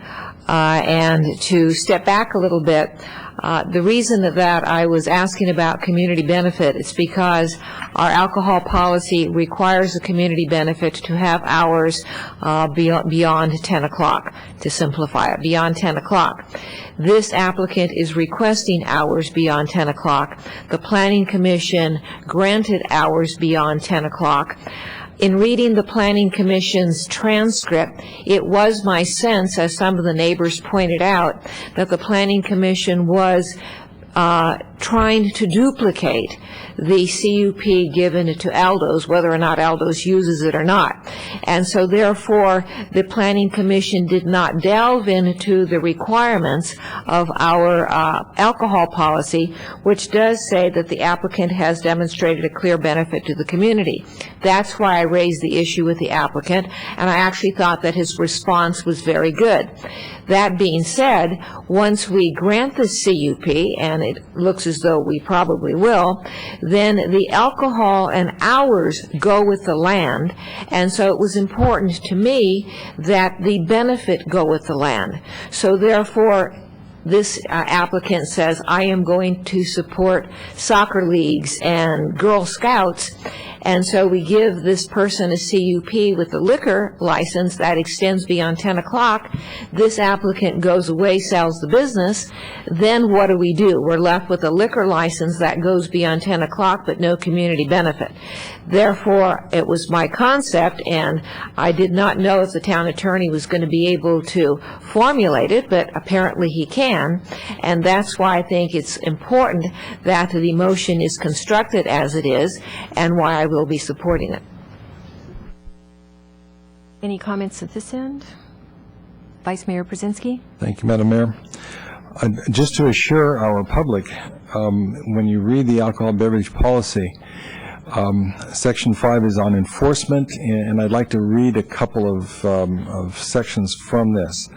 Enforcement of Section 292318B of the Town Code will be based on but not limited to the following factors. So this is if we're going to have police enforcement of inappropriate behavior that emanates from this establishment. Number one, the number and types of calls for service at or near the establishment that are a direct result of patron actions. Number two, number of complaints received from residents and other citizens concerning the operations of the establishment. Number three, number of arrests for alcohol, drug, disturbing the peace, fighting, public nuisance violations associated with the establishment. And the issue really is this, that we want our neighborhoods to be quiet, calm neighborhoods. And any business establishment that abuts a neighborhood needs to pay close attention to that fact, and that it is in violation of the conditions that we would be approving tonight to allow or facilitate that type of behavior to occur with customers who are from that establishment. We hold the business proprietor responsible for the behavior of his or her customers. And so the issue would be the announcement to the neighborhood as your protection is to call the Los Gatos Montesrino Police Department and to indicate that there's an issue at work and that our officers will respond to mitigate the problem. And continued repetition of something similar to this then calls this whole issue up to us, not just on a one-year basis, but whenever the issue seems to have a track record that we need to respond to. I think the motion included the supplemental language. It reinforces what the policy states, and I think it's an appropriate inclusion in the conditions of approval. But I think it's very clear that we assume that whenever we've got a neighborhood that abuts a commercial center, that we need to make sure that the peace and tranquility of that neighborhood is not unduly disturbed. Now, the fact is that also neighbors who live in close proximity to commercial centers need to know that it's not going to be like we live up in the mountains. And so there needs to be some give and take in terms of how we approach what is reasonable in terms of our expectations. But I think the point is very clear tonight, and it should be clear to the neighbors, that we expect that this will be a business that operates appropriately and and duly regards the needs of the neighborhood. And should we find that there are violations, then we'll call that back up so we can make adjustments, whether it's adjustments to time, adjustments to any restrictions that might occur within the business itself. Any other comments? Mr. Wasserman? Thank you, Madam Mayor. I, too, have been to Jake's in Saratoga, and I think run a fine establishment there. I think what's important here for the neighbors, because I saw the look on the applicant's face who didn't realize item number 7. Okay, and I don't know how many of the neighbors looked through, but specifically in the conditions of approval, and I have to compliment our Planning Commission for putting these conditions of approval in, there are certain things such as the outdoor seating. A maximum of 12 seats may be placed in the outdoor dining area. That is a specific limitation. So if you see neighbors us approving this tonight with the 12 seats, they can't then willy-nilly go and put 16 because they're allowed, whatever, 100 total. Okay? The most it can be at any one time is 12. In addition, the exterior of the building, the exterior modifications to the building will be reviewed by our architecture and site applications. The ultimate end result will be something better looking than what you have now. It'll be an improvement over what is currently there and has been there. And something improved that's proximate to where you live is a benefit to where you live. Also, the alcohol service, just to put there on the record, the service of alcohol beverages is permitted only with meals. A meal is defined as a combination of food items selected from a menu. Appetizers such as popcorn, nachos, pretzels, potato skins, hot or cold, are not meals. So that's one of the conditions of approval, and it'll be up to the restaurateur how late they want to stay up, knowing that any drink that's given must come with a meal. And last but not least, live entertainment. No live entertainment shall be permitted. And again, I get back to there as far as the noise concern that the neighbors and residents have expressed. So these are well thought out conditions of approval that I again give praise to our Planning Commission for putting in. And as everyone else has said, a year from now we look at it and see how things are going, and I'm hoping it's enjoyed by all. Any other comments or questions from council? Okay, we have a motion before us to accept the Planning Commission recommendation on this matter and grant the CUP with 2 additional conditions to be added. 1, a 1-year review, and the second, some really interesting language that the town attorney is going to come up with that talks about their community benefit. And if this is approved tonight, it will come back to us for a second reading where we'll all have a chance to look at that language and see how successful he was. So I'll go ahead and call the question. All in favor? Aye. And none opposed. It passes unanimously. Thank you. We're done with that item. We're ready to move on to item number 7.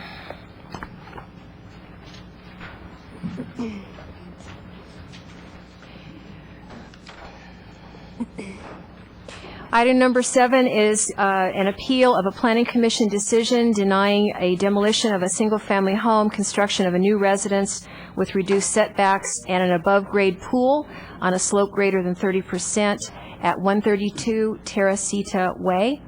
And we do not have any desk items on this tonight, as far as I know.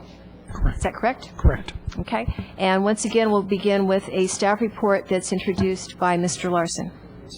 Mayor McNutt has introduced the subject. Just wanted to reemphasize, this is an appeal of a Planning Commission decision.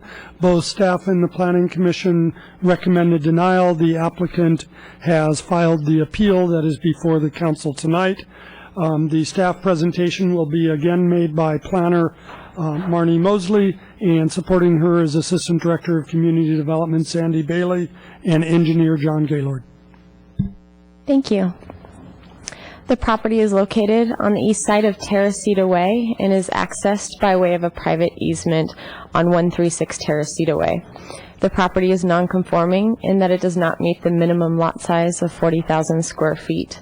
It is surrounded by single-family homes with parcels of similar size and topography.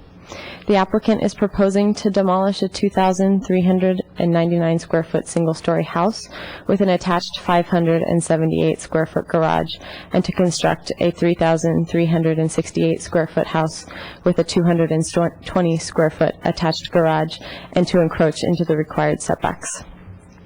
The applicant is also proposing to construct an approximately 600 square foot above-ground pool with substantial decking. Almost all of the new decking and the pool are in an area with slopes greater than 30%. The application is incomplete and cannot be approved at this time. The applicant has stated that they are not interested in making changes to their plans to comply with town ordinances, regulations, and policies, so the matter was forwarded to the Planning Commission prior to completion in order to reduce unnecessary time and costs for the applicant. The Planning Commission considered the architecture and site application on October 14th, 2009. The Commission voted unanimously to deny the application on the basis that the applicant did not provide compelling evidence to deviate from the Hillside Development Standards and Guidelines. The areas of deviation include a pool and significant decking on slopes greater than 30%, retaining walls in excess of 5 feet in height, significant grading to create a flat pad for the pool and entertaining area, and materials that do not blend with the natural environment and may be too light and or reflective for the hillside. The property owner has appealed the Planning Commission's denial with the justification that the Planning Commission erred or abused its discretion. The applicant believes that staff misled both them and the Planning Commission in regards to the Commission's discretion with acting on the project. The applicant stated that they and the Commission were led to believe that the Commission's only authority in this case was to deny the project, when conversely, they could have approved it through granting exceptions to the Hillside Development Standards and Guidelines. Therefore, based on their understanding that the Planning Commission did not defend their project, understanding that the Planning Commission did not have the discretion to grant exceptions to the Hillside Development Standards and Guidelines, they were not fully prepared to defend their project and requests for exceptions to the guidelines. During the hearing, planning staff and the town attorney clarified that the Planning Commission could make an exception to the Hillside Development Standards and Guidelines if there was sufficient justification. However, the applicant feels that the Commission denied the project due to the lack of justification. The Hillside Development Standards and Guidelines provides an exception to the standards only, quote, after carefully considering the constraints of the site. The Hillside Development Standards and Guidelines further states that any deviation from the standards contained in this document shall include the rationale and evidence to support the deviation.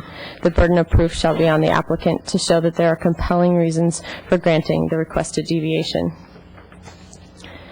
The proposed application does not conform to the Hillside Development Standards and Guidelines, and staff and the Planning Commission believes that there are no compelling reasons for granting the requested deviations from the Hillside Development Standards and Guidelines. There is also no justification to reduce the required setbacks. The Town Council has the following 3 options tonight. 1, to uphold the Planning Commission's decision denying the architecture and site application. 2, to grant the appeal based on new information if the applicant is willing to modify the plans to remove or reduce the exceptions to the town ordinances, regulations, and policies. The application would then be remanded to staff and the Planning Commission for technical reviews and public hearing.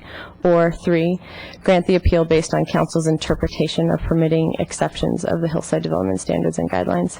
The application would then be remanded to staff and the Planning Commission for technical reviews and public hearing. This completes staff's report. We are here if you have any questions. Thank you both. Council, do we have any disclosures or questions? And I will begin by saying I had a brief phone conversation with the applicant. Mr. Wasserman? Thank you. I had a phone conversation with Mr. Maggetti as well, and I also visited the site and stood in the outline of the proposed pool. And I have a question, if I may. Go ahead. Thank you.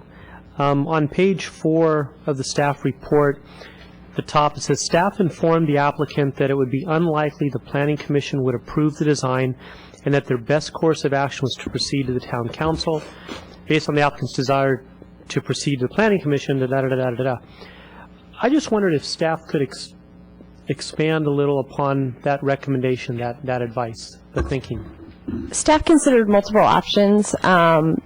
Usually, in a case like this, we'll direct the application to go to the Planning Commission as a study session, but the most likely result of that was not going to get the applicant it wouldn't give them the opportunity to appeal and take it to the Town Council.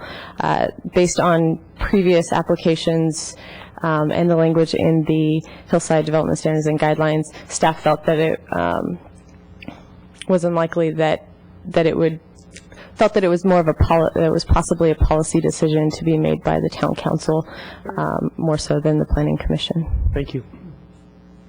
And if I might add, Ms. Mayor, the most recent exception to the Hillside Development Standards and Guidelines indeed was not recommended by the Planning Commission, but was an issue that went to the Council, and I believe that's the only exception to the Hillside Development Guidelines and Standards, a significant one in recent history, at least during my tenure. Other council questions or disclosures? Vice Mayor Brzezinski. To disclose, I did meet with the applicant, Mr. Maggetti, on the property, and had email communication between the two of us in preparation for that. And Mrs. Spector? Thank you. I did not talk to the applicant, but I went up to the property, not on it, but around it, and went up to 136, walked its driveway so that I could see the slope and overview of the land itself. Mr. Rice? I guess I'll jump in. Excuse me. I also visited the property. Mr. Maggetti called me. I told him I hadn't had a chance to finish my review of it, and that if I had questions, I would talk to him. But I did receive his call, and that's it. Okay. Any other questions of staff at this time? Seeing none, we'll go ahead and open the public hearing, and we'll begin with the applicant. And you have up to 10 minutes for your presentation if you're doing it all yourself or dividing it. It's 10 minutes for you to do with as you want. Okay, thank you. Hi, I'm Dave Maggetti, and I'm the owner of the property and also the owner of Maggetti Construction. As planning described, my application to the Planning Commission was denied. I was under the impression that the Planning Commission could not approve my application due to the fact that I'm proposing an above-grade pool outside the ORDA. This pool is shown on sheet A11 in the clouded area labeled Area 3. I am here today to gain your support for this project based on the following information. I have read the Hillside Design Guidelines, and my proposed project fits within the Hillside Design Guidelines. All of the Hillside Design Guidelines boil down to two main issues, and those are visual and environmental impact. As the images show, the images that I've provided show there is absolutely no visual impact. The new house design is less visible than the existing house, and the pool is not visible from any location except my own deck. The pool sits in a heavily wooded location that conceals it completely. I understand the need for the visibility guidelines. We are not proposing this. We're proposing, I had a picture on page 40 of your guideline. We're not proposing the house with the deck. And do I have that picture here, Dan? We're proposing a pool that cannot be seen, and you have the picture from Kennedy Road that shows the house. You cannot see the pool from anywhere. None of my neighbors, other than the deck of the property. I've had the house designed to be an average of 9 feet below the height limit for that reason, and I've chosen to keep the house a single story to reduce the visual impact. As far as the hillside impact goes, we're proposing little or no cut into the hillside. The pool design elevates the pool above the grade. The natural slope of the land will only be added to, not taken away. The guidelines were designed to limit large cuts into the hillside, and there will be no off-haul or no cutting into the hillside. I've consulted with the appropriate professionals to determine the appropriateness of the construction on the area of my site. My soils engineer and geologist have both given their support for my project. Lastly, in our conversations with Marnie, my project manager, regarding areas 1 and 2 shown on sheet A11, we're in agreement and confident that we can come to some sort of agreement that would be satisfactory to planning in these areas. The areas 1 and 2 have never really been an issue as far as I was concerned. We were willing to negotiate with planning on those 2 areas. They're not detrimental to the project.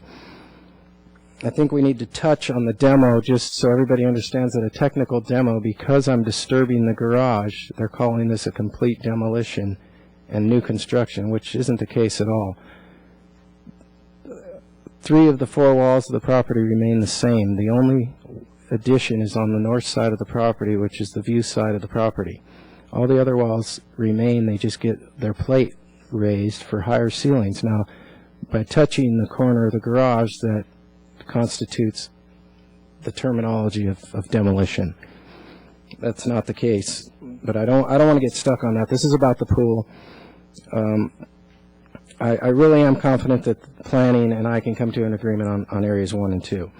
That being said, area 3 is where I need your support. I'm a quality contractor and have been in business for 28 years with my brother. We are very conscious when it comes to green building and the environment.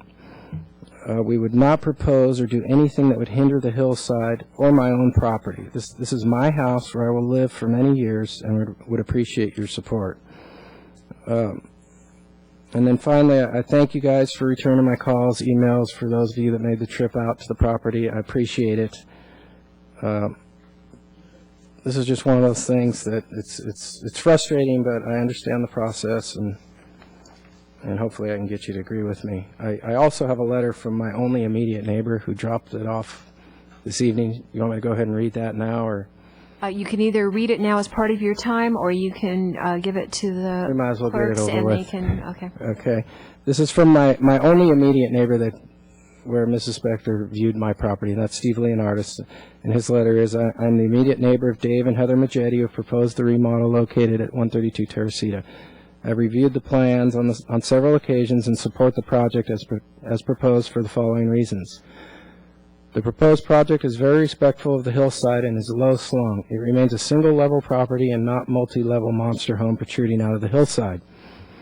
The proposed project is below the tree level and is not visible from Kennedy Estates, Kennedy Meadows, or anywhere in the surrounding area. As I drive around the neighborhood and checked, I could not see the property. I've lived in the neighborhood for a better part of 20 years, and I've tried to locate the property dozens of times from various vantage points, and I could not. The previous owner, who was Ed Fuller, had built the home in 1972, and although Ed did a fantastic job for the era of construction, life is much different now. The functional use of the existing property is more reminiscent of the Brady Bunch era. Inevitably, some owner will eventually obtain this property and try to develop it because the highest and best use is underutilized. More than likely, the result would be a home that would tax the environment much more than the Majedi proposal. From the review of the proposal, it appears the grading and off-haul are at a minimum. I don't see any off-haul from what I could tell, so all the hillside will remain.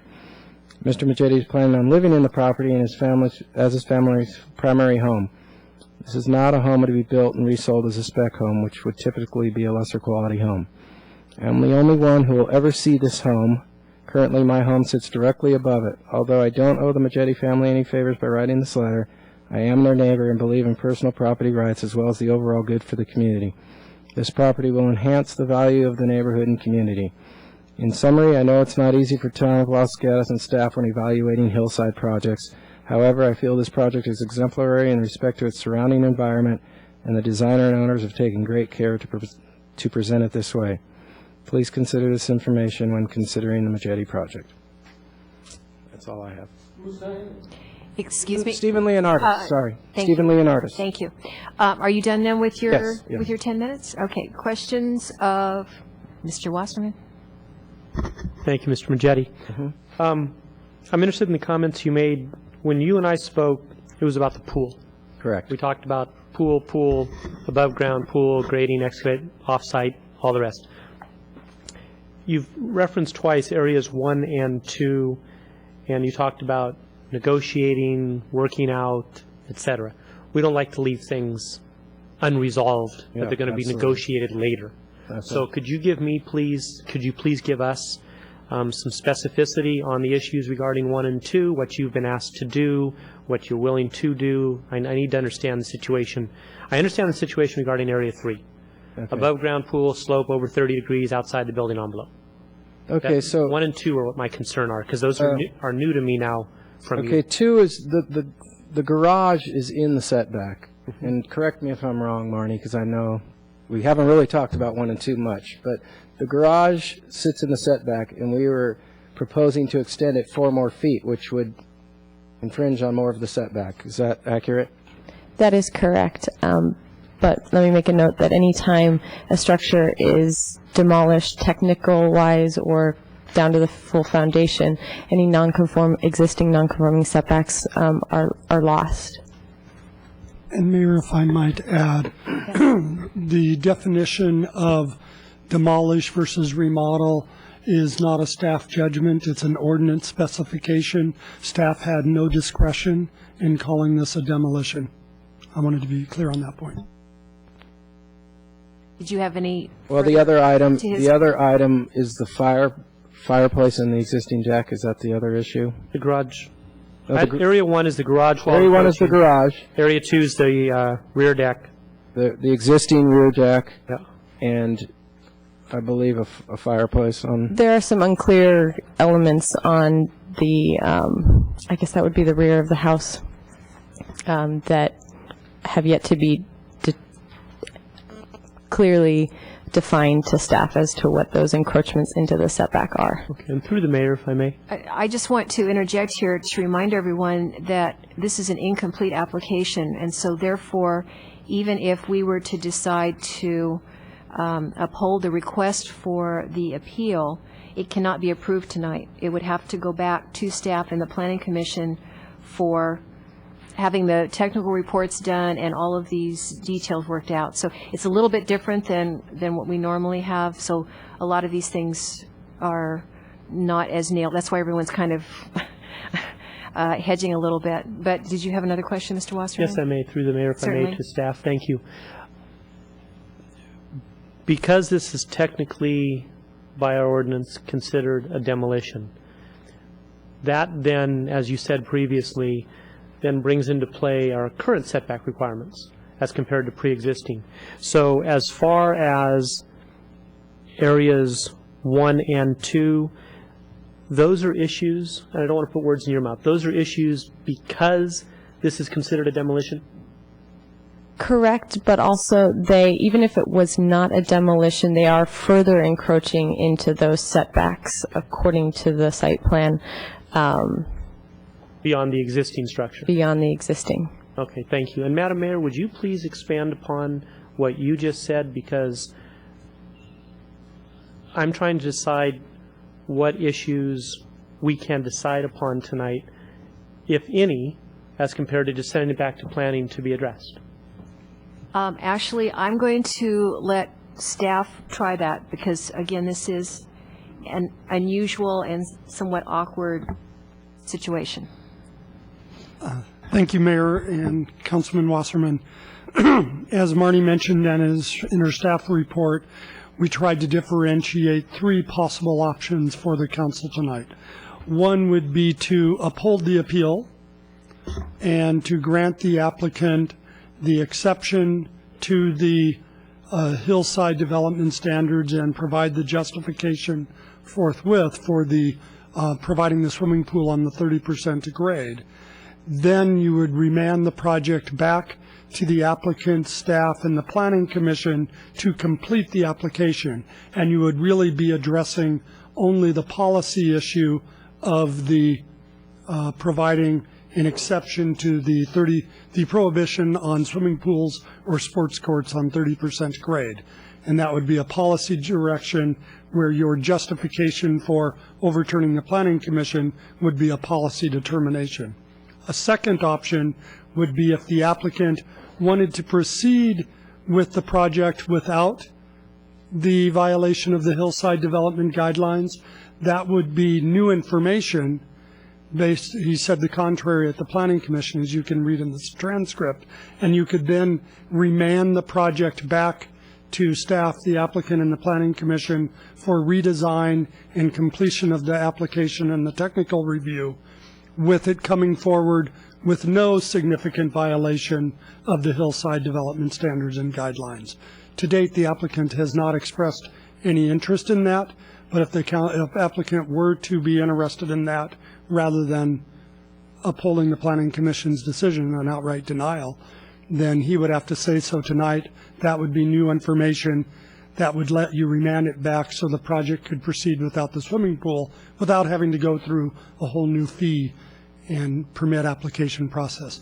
The third option would just be to uphold the Planning Commission's decision, deny the appeal, and the project is terminated at that point. So I'm not sure if I made it more clear or less clear. Well, it was a lot of words, but I think it helped. Mr. Wasserman, did you understand that? Better. I was writing as quickly as he was talking. And I have a feeling that we'll revisit that Yes. as we go through. Madam Mayor, if I may, I mean, the primary issue is the pool. The pool is as proposed, is in violation of the standards in the hillside guidelines. The only way that the pool could be approved is if an exception could be found. The Planning Commission couldn't find the exception. The applicant at the time was not interested in going forward with a project without the pool and chose to appeal the Planning Commission's decision. If council felt differently, then it would have to go back because the project still needs to be completed. If council agrees with the Planning Commission, then the only way you'd go forward is the application could still be considered is without the pool, and that's up to the applicant. Okay, let's see if we can finish up with Mr. Majetti. Did you have questions for him? I do. Mr. Rice. So I just want to make sure I'm clear, because this is what you said at the Planning Commission. Without the pool, you're not interested in the project. Is that correct? That's correct. Okay. And I think we heard that there needs to be some compelling reason as to why we would approve an exception. Well, the compelling reason is there's no environmental impact. That's the reason that the guideline was designed, is a 30% slope. You'd have to cut into the hillside. That's not the case. This is an out-of-ground pool. It's just picture a mold being set above the ground. There is no environmental impact. Furthermore, the report insinuates that we've been difficult and not willing to compromise, the Planning Commission report, and that's not true. We moved the pool when they asked us to move the pool, and then consulted a geological engineer and a geotechnical engineer on the optimum placement of the pool. And then we said that from the beginning we'd be flexible on issues 1 and 2, and they haven't really, like town attorney has stated, this is all about the pool. The issue 1 and 2, if it meant making this a remodel, I would scratch the whole garage thing.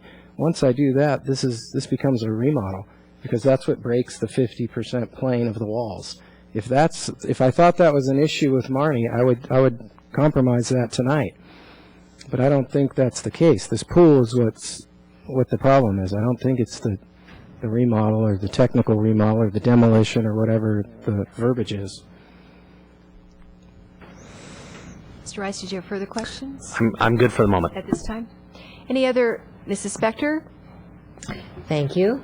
I'm going to try a question based on what the applicant said, if I might have a couple questions of staff. Yes. All right. There's this issue that keeps coming up about, basically I'm going to simplify it, since the pool is above grade, what's the problem with, interfering with the 30% grade and violating the hillside standards? So if you can answer that first. The hillside development standards and guidelines talk about development outside the LRDA, whether that be cut, fill, pier system, the intent is to not allow and to reduce any type of development outside or within a 30% or greater slope. Mr. Korb, you had a comment to interject there?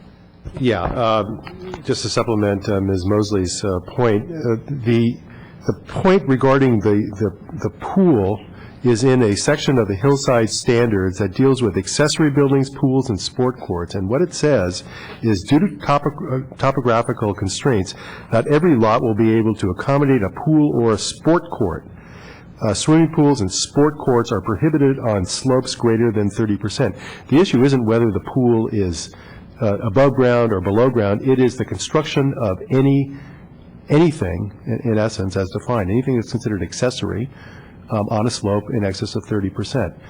That, without going into detail regarding what the considerations were in the development of these standards, the concern was for preserving the natural topography of the hillsides.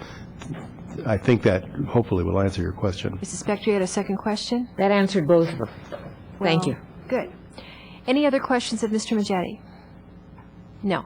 You may be seated for a few moments.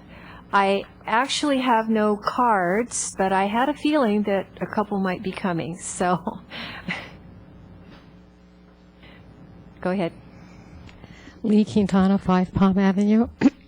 I'd just like to ask a question or clarification on the issue of the pool above ground and cut and fill, as well as prohibition of pools above 30% slope. Wouldn't the provision of the standards in the hillside standards for grading, which sets limits of the height of cut and fill or the depth of cut and fill, also apply? Finish all of your comments and then we'll... That's basically it. That's it? That just looking at the drawings, I haven't scaled them, but looking at the drawings, it would look like you would have to add more depth of fill than is allowed by the grading standards. One of the town civil engineers. One moment. I just want to make sure you... I'm going to have staff answer the question, but it won't be a back and forth. So everything that you want to say, you need to say it now. Okay. If you handed me a copy of the hillside standards, I could point out the exact page to you. Okay. Thank you, Mrs. Quintana. All right. Staff, go ahead. John Gaylord, one of the town civil engineers, is going to speak a little bit more to that.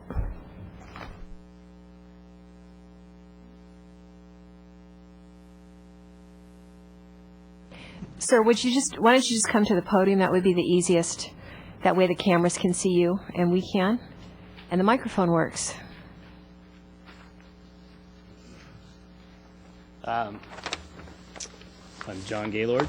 You can bring the mic. There you go. Okay. So a few things have been discussed here about the grading.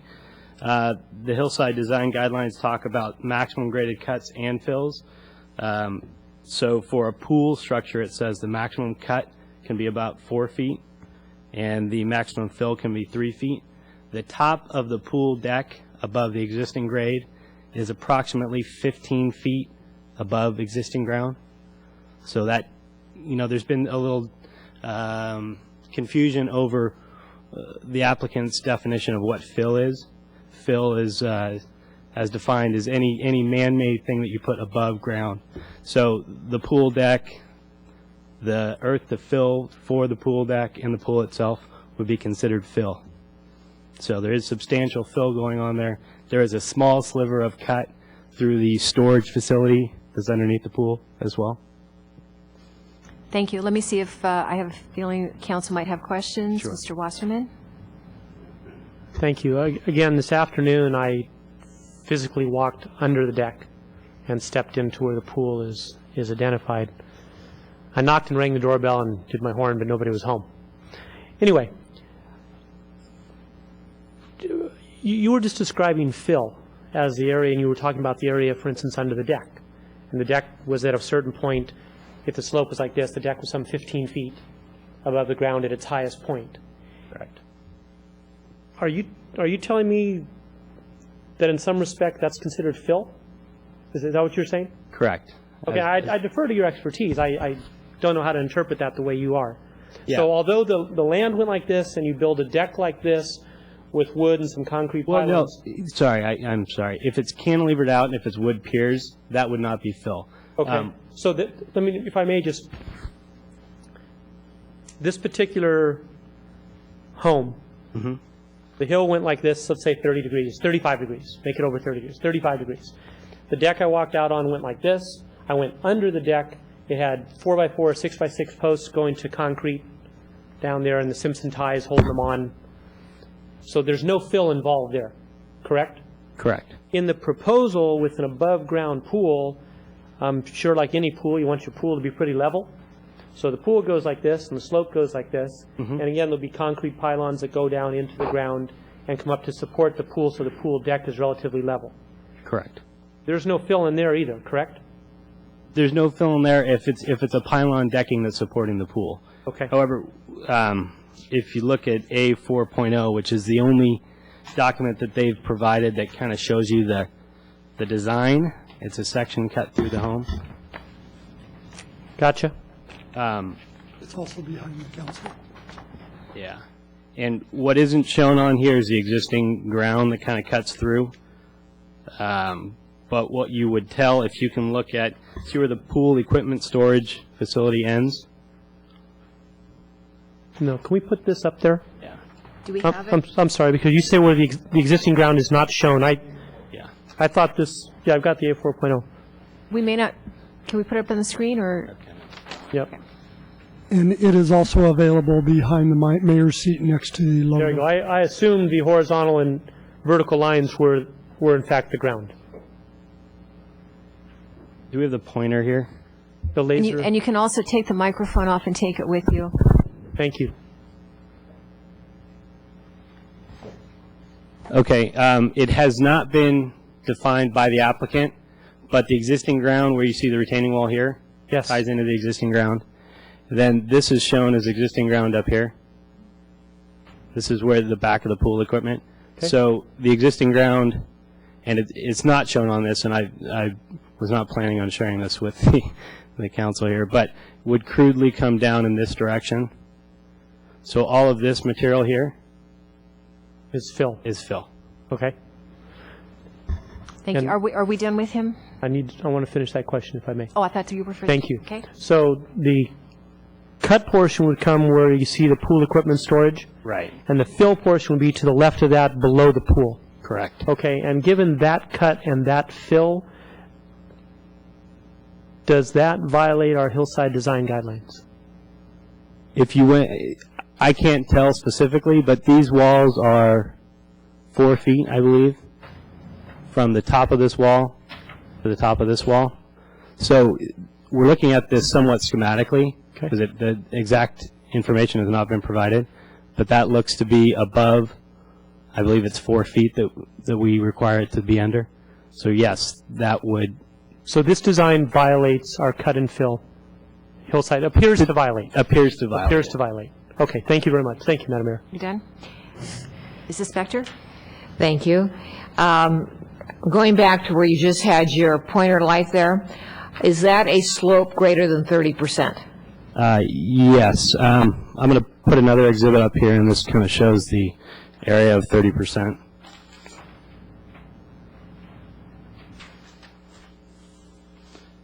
This is sheet A 1.1.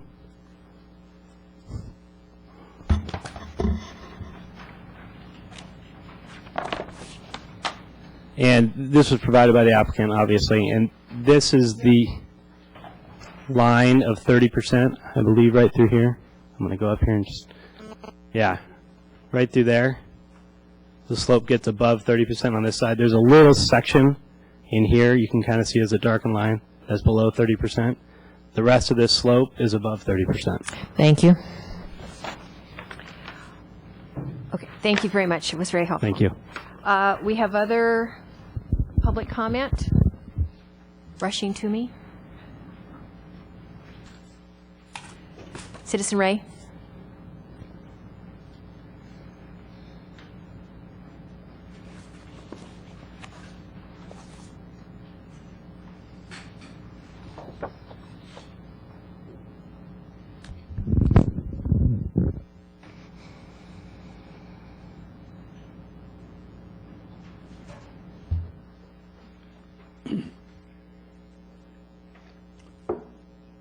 first comment is about Mr. Leonardis, the above hill neighbor. Mr. Leonardis is a real estate agent. What else is he going to say? Support the dollar bill, okay? So much for Leonardis. You know, I've been doing what I do here for 10 years in Los Gatos. It's all about saving the mountain from these great, big, white, oversized developments, which this is. Now, you see it there in one of those pictures where you pull up to the front.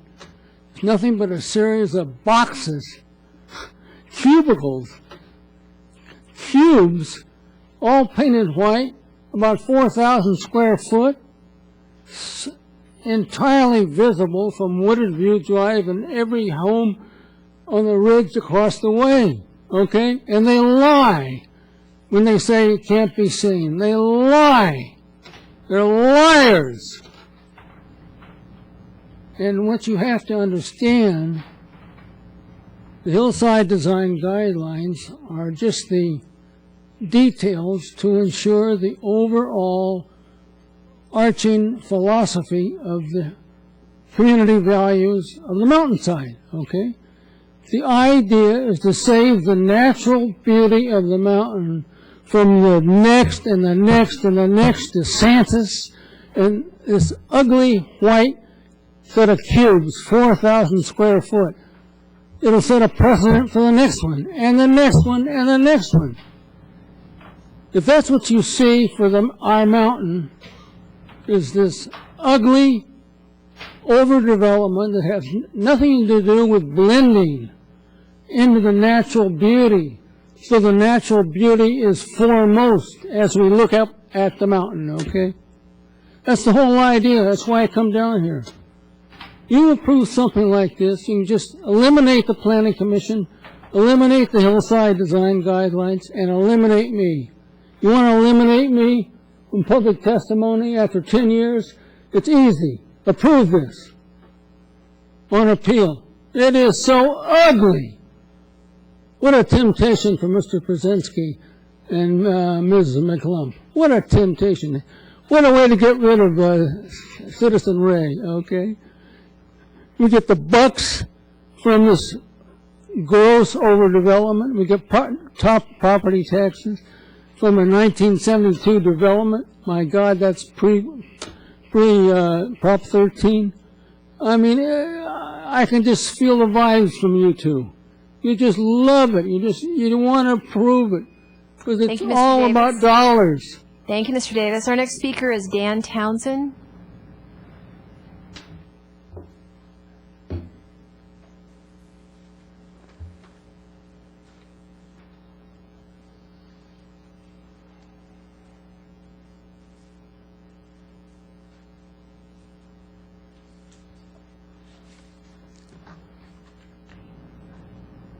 My name is Dan Townsend. I'm the architect on the project. I wondered if it would be all right if I use this screen. Mr. Townsend, are you representing the applicant? I'm representing Dave Majetti. Okay, so are we And the moving now into the final rebuttal? Is that the plan? Well, no, he's representing you as part of your team. So Give the last 5. Okay. So if you want to do the rebuttal, let's see if there's anyone else who wants to speak. Okay. Is there anyone else who wants to speak on this before we move to the final rebuttal? Okay. So you have up to 5 minutes, so organize yourself and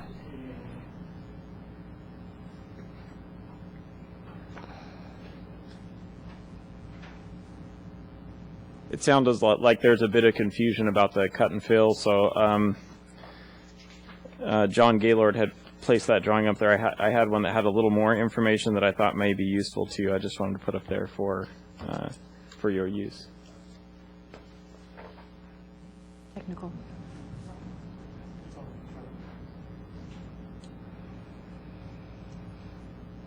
I hope that's a little more clear. Of course, we don't know what the exact existing grade line is because it is partly under the existing house. but this is what we presume it to be based on information that we are given. And that is the exact fill area and the slight cut that John had mentioned. We were under the impression that we could have stepped retaining walls, or a way to accomplish this was to provide these stepped retaining walls down from the pool. And those are at the appropriate height according to the hillside design guidelines.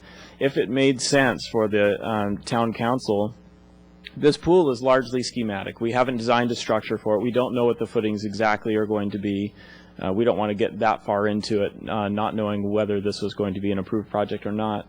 But there are ways to design this pool to have it completely elevated off the ground and have 100% airspace under it, except for the columns that support it, like you were saying. If that were going to gain an approval for the pool, we would design it that way. We designed it this way to help step the pool down the hillside, thinking that that might be the most appropriate direction for the design of the pool. But if the town council feels that the location of the pool is approvable and acceptable, and having this much fill under the pool is not acceptable, we would redesign the pool structurally to have airspace under it, if that helped the project. Mr. Majeti, did you want to finish up your time? And just so council is aware, the light is not working on the podium, but they're keeping track over here, and you have you still have 3 minutes left.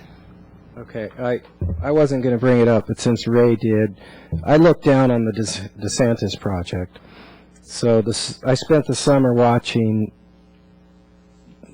3 weeks of truckloads of dirt being hauled out of there. Now I know it's a different issue, but what makes that okay and this not? That's where I'm unclear. This is I've seen a whole mountain removed right before my eyes. I stare at this project all summer. I basically watched a mountain get driven away in trucks, and I don't understand how you base these decisions when I'm staring at this, and that's what that's the precedent for this hillside. It's kind of baffling. That's it. Are you done? Yeah, I'm done. Okay. Any final questions, Mrs. Spector? Thank you. The swimming pool is on a slope of greater than 30%. The hillside standards prohibit a pool or other structures on grades of 30%.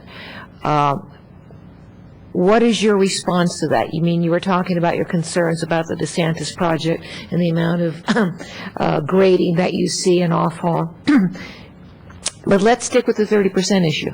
What is your response to that issue? My response is that I'm not affecting or impacting the environment, other than some peers. Surely the impact of the environment on the project across from me is, I can't even compare it because it's not even the same ballpark. He's got hills that are slopes much greater than 30%. I believe that's for the water feature or water slide or whatever it is he's doing. So that's my argument. That's the precedent that's been set in this town. The DeSantis project is the precedent. I don't like to throw another guy under the bus, but Ray's talking about a 4,000 square foot white box. There's no white anywhere. It's not 4,000 feet, and you can't see it from Wooded View or Kennedy Road or any of the other areas. So I don't really have an argument for your question, quite frankly, but the impact on the environment is very minimal on this project. It's such a minute project, but I build these houses every day. I'm doing 2 homes in Los Gatos right now that are not even in the same ballpark as this project. I don't understand where it's very confusing as a builder and a property owner in this town and a business owner. We spend a lot of money for our properties. I would think I'd be able to put a pool in. Mr. Wasserman? Thank you, Madam Mayor. Mr. Majeti, speaking for myself, I understand Councilmember Spector bringing up to 30 degrees. For me, the DeSantis thing has nothing you're right. It doesn't. to do with it. Okay? What I'm looking at is I'm looking at this project. And I'm thinking back on the Hillside Design Guidelines and no pool, as Mr. Korb read about, or sports court, I think was the other one. And I know when those were written because was just before you. So 4 of the 5 of us were here at the time, although you were on Planning Commission, I think. But when the hillside design guidelines were written, they were to minimize or eliminate or prohibit massive cut and fill, and a 30-degree number was a good round number that came up. Whether it's 28 or 32 or something, doesn't matter a whole lot to me. But I know what the intent was, as far as I'm concerned, and I'm only speaking for myself. The intent was is that you have a slope like this, that you don't come in and go, it's very, very minor, but where you show the cut in your pool equipment, 4 yards. That's a cut, okay, 4 yards into the a cut. side. What the hillside design guidelines were set up for was to not have a slope like this and have somebody come in here and come in here to put in a tennis court or a swimming pool. I look at what you're proposing, I look at the piers, I heard your architect say, we were putting dirt underneath it. If you want it just to be open like your deck is right now, you'll do it open, okay? So as one councilman, I don't have a problem with that, okay? In this instance, I don't compare you to any other project, ones you're working on now or ones the council's approved before. And I don't suggest that benefits you in any way. No, I understand. Okay? It's a little What I'm looking at is your project. I'm looking at the cut and fill. I have a little problem with the approximation of the line going down there. What I'm looking at is how much cut and how much fill is involved. Because I'm concerned about the amount and the terrain, the topography that your project is affecting. It seems to me that your fill could be almost zero if we so chose to. You could structurally build it to have the piers and do that. Your cut, I'm looking at, it's, what did you say, it's 4 cubic yards? Okay. To me, that's insignificant in this particular issue. What I am trying to get my hands around is the rest of your project, and I'm dealing with our definition, making it a demolition, and going into existing setbacks and such. But I got to tell you, there's, and I'm speaking as one councilman, okay? What I see here, each project is unique and different, and I think the remedy you've come up with, from my perspective, is certainly worthy of consideration. And that's where I'm at. Do you have anything else to toss in as far as the cut and fill that would help me anymore with that project? Well, I mean, I don't know if I can say it any better than you have. If Dan feels like we need to suspend everything on pillars, I don't have a problem with that. Okay, so you're open to that either way if yeah. we have an issue with the fill? Yeah. Okay, and as far as the cut goes, sorry to cut you off. As far as the cut goes, again, it's only 4 cubic yards, and I imagine a little engineering could do a little bit different and even cut that down a little bit. The fact that your line there is a hypothetical line, I have a problem approving something that is a hypothetical where it's unknown, and I understand you didn't go to a great deal of expense prior to... Which line are you referring to? The topography. The dotted line that says existing grade. I understood, maybe I'm incorrect from your architect. Is that accurate, Dan? Yeah, it's pretty close to accurate. There's, the site plan hasn't been pretty accurate. That one's, Okay, so I'll just interrupt so I can give my time back to my fellow council members. But if there was a condition imposed, for instance, that the cut shall not exceed 4.5 yards, and the fill should not exceed this or that, that's something you can be comfortable with? Yes. Okay, thank you. Any other questions of Mr. Majety? No? Thank you. We're going to go ahead and close the public hearing and open it for council discussion. And I'm going to start with a question to staff, and I've already lost it. There's a sentence in your staff report to the Planning Commission, and can we keep that back up there for just a moment? Thank you. It's on page 6 of the staff report to the Planning Commission.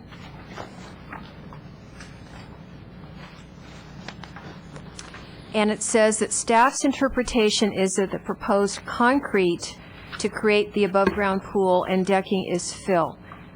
What I thought you meant, which is different from what all the discussion has gone on recently, is that concrete and the water that's inside the concrete you're considering as fill, not just the dirt that's in the shaded.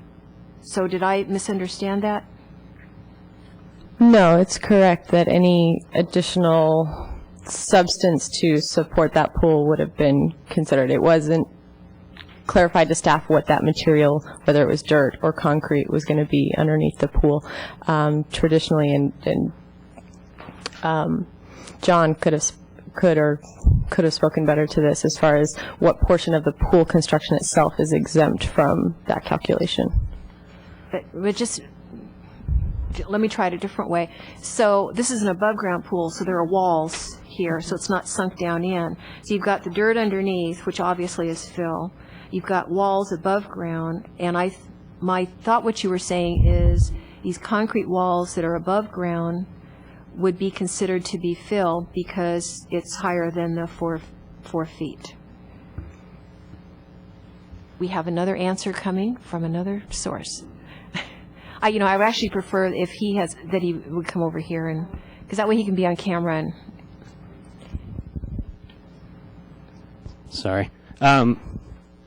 Yeah, it's unclear exactly with the exhibits that have been provided, exactly what they were planning on supporting the pool deck with. They have cut a section through here, and they've shown earth material underneath the pool to the bottom of the pool. However, the deck does extend out on the sides past the pool. Not sure exactly what they're doing to support the exterior sides of that, if that's going to be earth backfilled, or if they decide to do it with piers, then maybe that would be a solution. It just was unclear with what had been provided at that point. Okay, hang there a moment, Sure. Mr. Rice. Would the pool itself not be considered fill?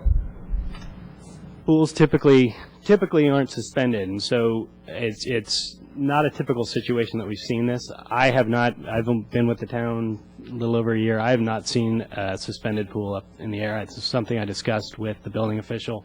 Typically, pools in ground do not constitute grading volumes from a grading permit grading standpoint.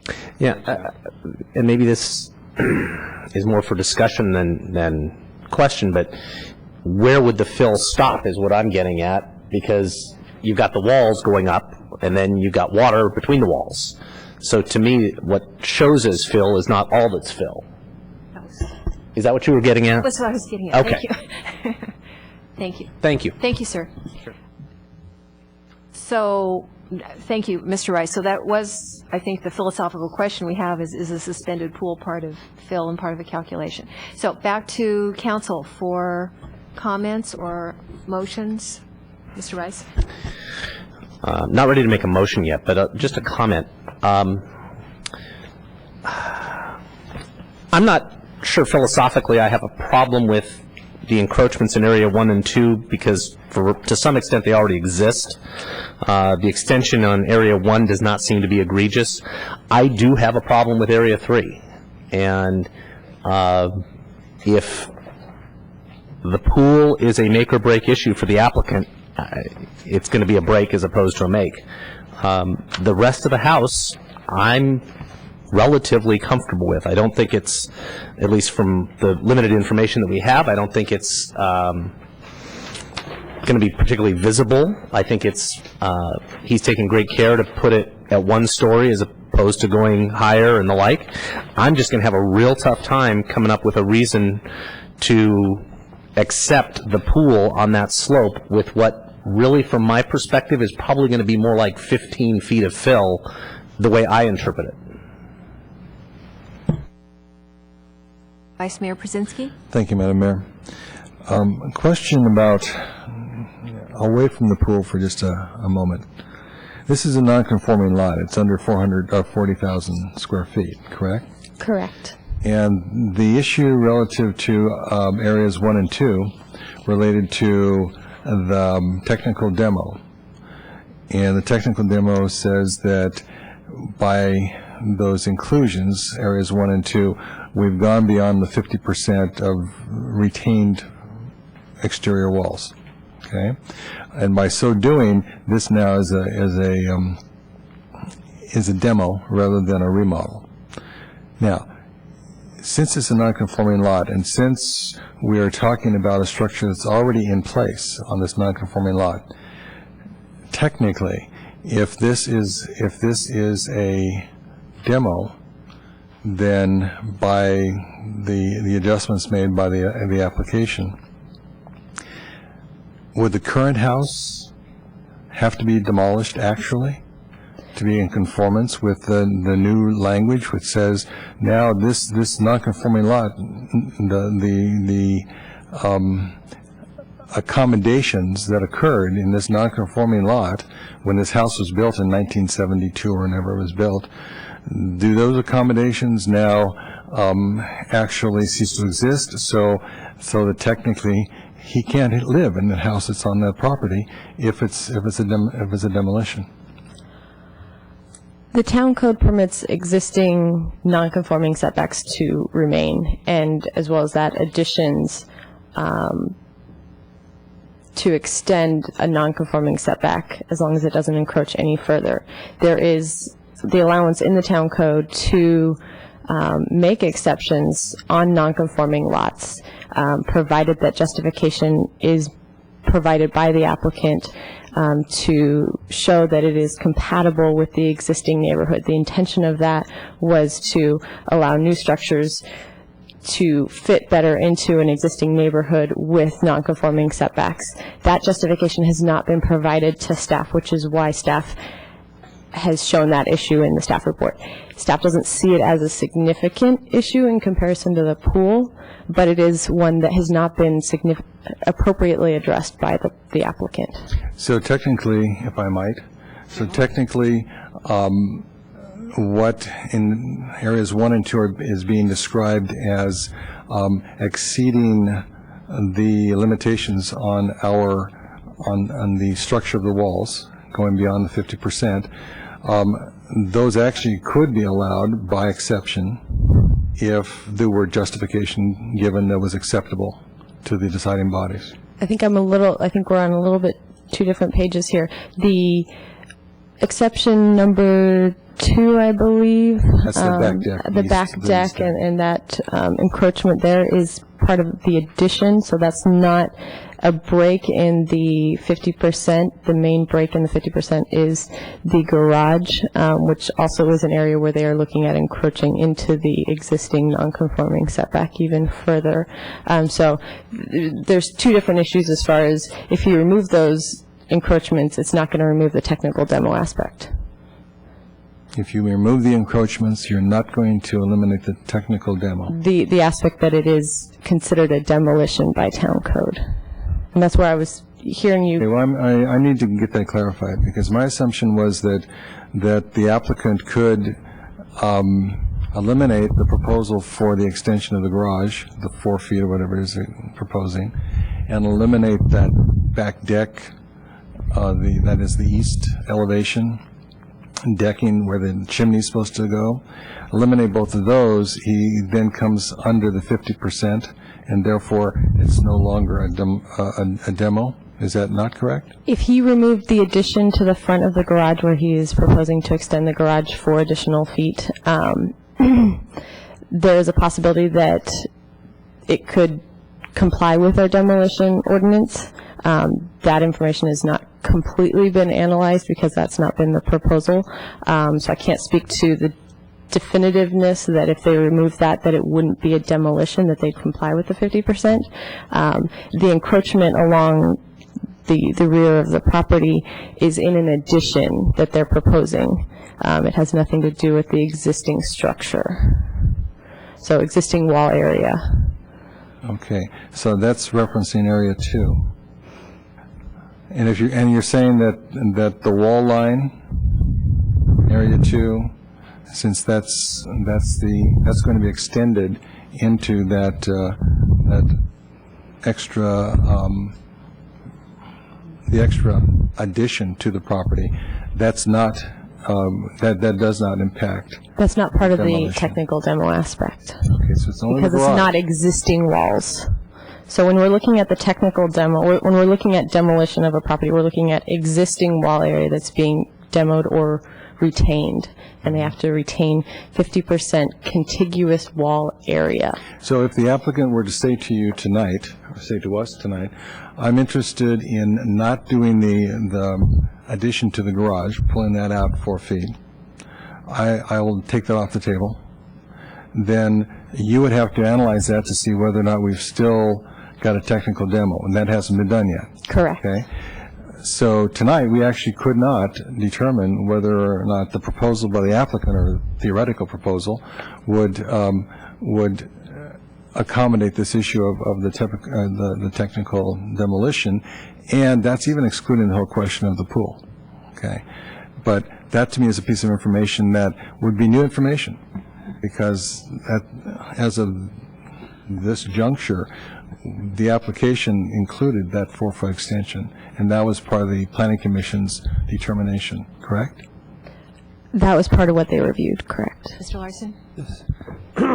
Mayor and Vice Mayor, while we don't have the information to make that affirmative statement, it is conceivable that if the council were to take some action on a remand back to council, there could be a performance standard, or Planning Commission, excuse me, not remand it back to yourself, a performance standard of coming forward with the design where there is not demolition of more than 50% of the walls, and then let the applicant work with staff. The question I would ask Mr. Gaylord or Ms. Mosley is, since you're closer to the project, do you see a possibility of the project being redesigned to that performance standard, or is it not possible? Possibly. Some of the elements that are within the design include floor-to-ceiling windows, which often create an issue with with the demolition, because once you have a full wall of windows, you have no wall, and so that area it just would need to be looked at by staff with further information from the applicant. Thank you. Council, other questions or motion? Mrs. Spector? A couple of things. What the Planning Commission did is it made a decision based on the hillside standards that since this is construction on slope greater than 30%, and that since construction on slopes greater than 30% is absolutely prohibited in our hillside standards, they turned this application down because the only issue going to them was the construction of this pool on a slope of greater than 30%. And if we reverse the Planning Commission, we have to find that they erred or there was an abusive process and so forth. I do not find that. It is true that there can be given to us compelling information to deviate from the hillside standards. We have not had such compelling evidence as to why we should deviate from the hillside standards. It would be possible if the applicant had said to us, well, I am willing to have this go back to the Planning Commission without the pool. That would be new information that would allow us to reprimand the application back. But what we heard in response to, I think, Mr. Rice's question, is that the applicant will not go forward without the pool. So I see no basis to overturn the Planning Commission. I see no compelling reasons to deviate from the hillside standards.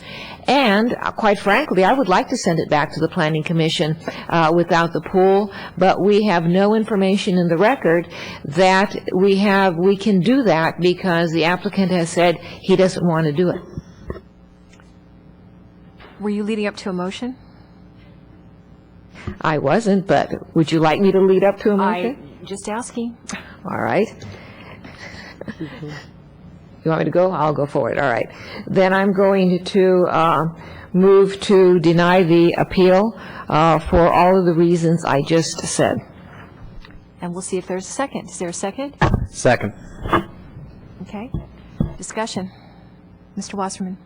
Thank you. I certainly understand and respect what the Honorable Mrs. Spector had to say there. From my perspective, I think that the Planning Commission, as she said, this was a building of a pool on a slope in excess of 30 degrees, and they don't have the authority to say yes to that. I, for one, think it's a policy decision when something unique like this, as was mentioned earlier, isn't seen often. It's certainly the first time in my 8 years that I've seen a completely above-the-ground pool on a slope in excess of 30 degrees. the end result from the engineering, if we so desired, could be with basically zero fill and 4 cubic yards of cut. So I don't see that the Planning Commission erred. I see this as coming appropriately to the Town Council for a policy discussion. I hear about the 4-foot difference in the garage, and that calls this a demolition, even though something close to 3/4 of the walls, 3 out of 4 walls stay in place. I hear Marnie say, and it's the way it's written, so it's the way it's written. To kind of paraphrase what you said, if you have a completely glass wall, you don't have a wall. I find that interesting, but that's the way it's written, and I understand that. I think what we have here is some creative engineering, and I think the Hillside Design Guidelines, I know the Hillside Design Guidelines were created to preserve and protect our mountains, and I believe the engineering here does that, and that this, what is proposed here, does not damage our mountains. And so I don't have a problem with that. I heard staff say a few minutes ago, I don't, as did Mr. Rice, I believe it's 2 and 3.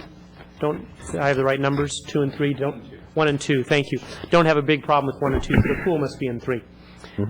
Staff doesn't have a big problem with 1 and 2. Something can be worked out. Mr. Rice didn't have a big problem with 1 and 2. Something can be worked out. I personally think number 3 is a creative solution. I stood there today. It's not visible from anywhere at all by anyone, and assuming those numbers are somewhat close, and we could certainly put restrictions in that the cut does not exceed 4 cubic yards, there wouldn't be any damage to the hillside.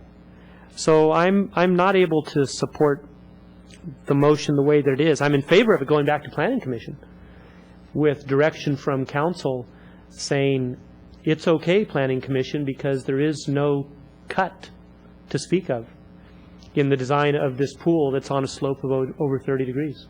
But I may be in the minority. Other comments? Mr. Brzezinski. Thank you, Madam Mayor. Something's odd about this application. We wouldn't be having this kind of discussion if it weren't.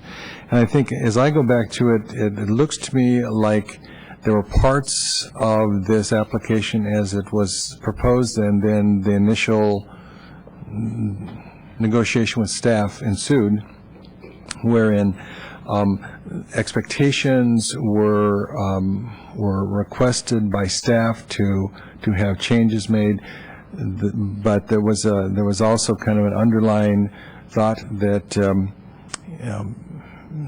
there are issues that are irresolvable here if the applicant wants to continue to pursue this in the way he's pursuing it. So much so that the staff, I think magnanimously, discontinued any of the technical or the majority of technical study and analysis that needed to be done for the sake of the applicant. But when it got to the Planning Commission at that point, the Planning Commission did not have a complete application. We're not looking at a complete application here. We're looking at a partial application. There's a lot of information that's not available to us and was not available to the Planning Commission because the application actually has not gone forward and gone through the standard technical reviews that we would have. Those technical reviews might have revealed that this is a non-starter in the front end, or that there are some issues that can be addressed by some mitigation measures. But without that, I think the Planning Commission was really left without any alternative but to deny. I really think that was where they were. I look at some technical issues such as the definition of fill. Fill means deposit of soil, rock, or other materials placed by man and includes the conditions resulting therefrom. That's on page 5 of the Planning Commission staff report. Well, then I heard kind of an interpretation of other materials. It could be junk cars, I guess. It could be anything that you'll put on that. And when I think of fill, I never think of fill, because we're dealing with the hillside standards here, as other materials than soil or rocks or something that could be considered able to be coalesced into a smooth surface. And So to say that a pool would therefore be considered fill, I think is a reach beyond what would be the standard definition, okay? I too have never seen a suspended pool. But now we're technically trying to find a way to overcome our own language that says 30%, that's where we don't go. I see that this project has lots of technical difficulties and definitions that are technically impacting the ability for the applicant to complete a project. But all those technicalities need to be addressed, and they've not been addressed. And I think for me, the fair and logical thing would be to return it to staff and planning commission and to say, here's what we'd like you to do. Here's how we're going to solve the issue of demo versus remodel. Here's how we're going to really look at whether or not a suspended pool makes sense. And I think the council needs to address that issue before we get out of here tonight, whether or not that would be something that would be acceptable, or would that violate the 30% rule. But I can't see us going to denial at this point. I certainly can't see us either approving the project at this point in time, or assuming that we can make any more specific recommendations to the applicant and the staff about the direction of travel, because this is incomplete. And I think we need to move to completion of this before we actually get a chance to make that statement. So I don't think I'll be supporting the motion, because I think that it needs to be refined by the staff and planning commission again. And at this point in time, I'm sure the applicants heard that there's some things that are just not acceptable to the council, and that there are some things that need to be questioned or evaluated. And the one thing that was missing in all of this was justification. Because I want a pool isn't justification, okay? It's got to be something that is actually has substantive, a substantive determination that this is significant and necessary. And that's something that I think staff and applicant could work together to try to resolve. Now, if this doesn't get resolved in the next period of time, then I think there's probably no alternative than to deny. But at this point in time, I think it needs another shot. Mr. Wasserman? Thank you. If I may ask the motion maker a question, Madam Mayor? Yes. Thank you. Ms. Spector, in your motion, what Mr. Brzezinski said, I agree with 100%. Is your motion, or is the intent of your motion, to send it back? This is obviously not a complete application. What I'm trying to do is avoid it from just simply being denied and starting all over again at square one. I'd like to be able to send it back to Planning Commission with direction, as Mr. Brzezinski was just alluding to, and I wondered how much of that was the intent of your motion.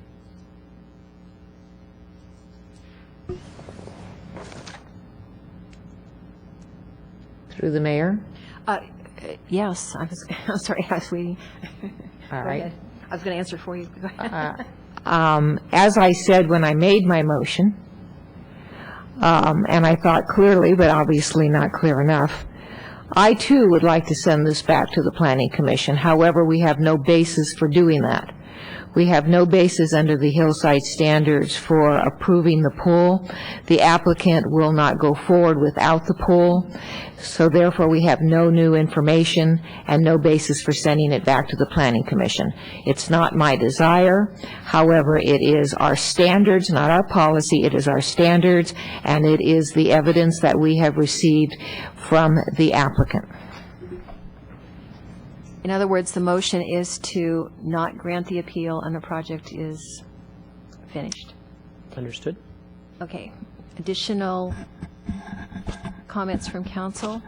I have one comment. I mean, I do think that this idea of the suspended pool, I've been thinking about it as others have been talking, and as I tried to express earlier, I read staff's report and assumed that their interpretation was that the pool itself was becoming fill.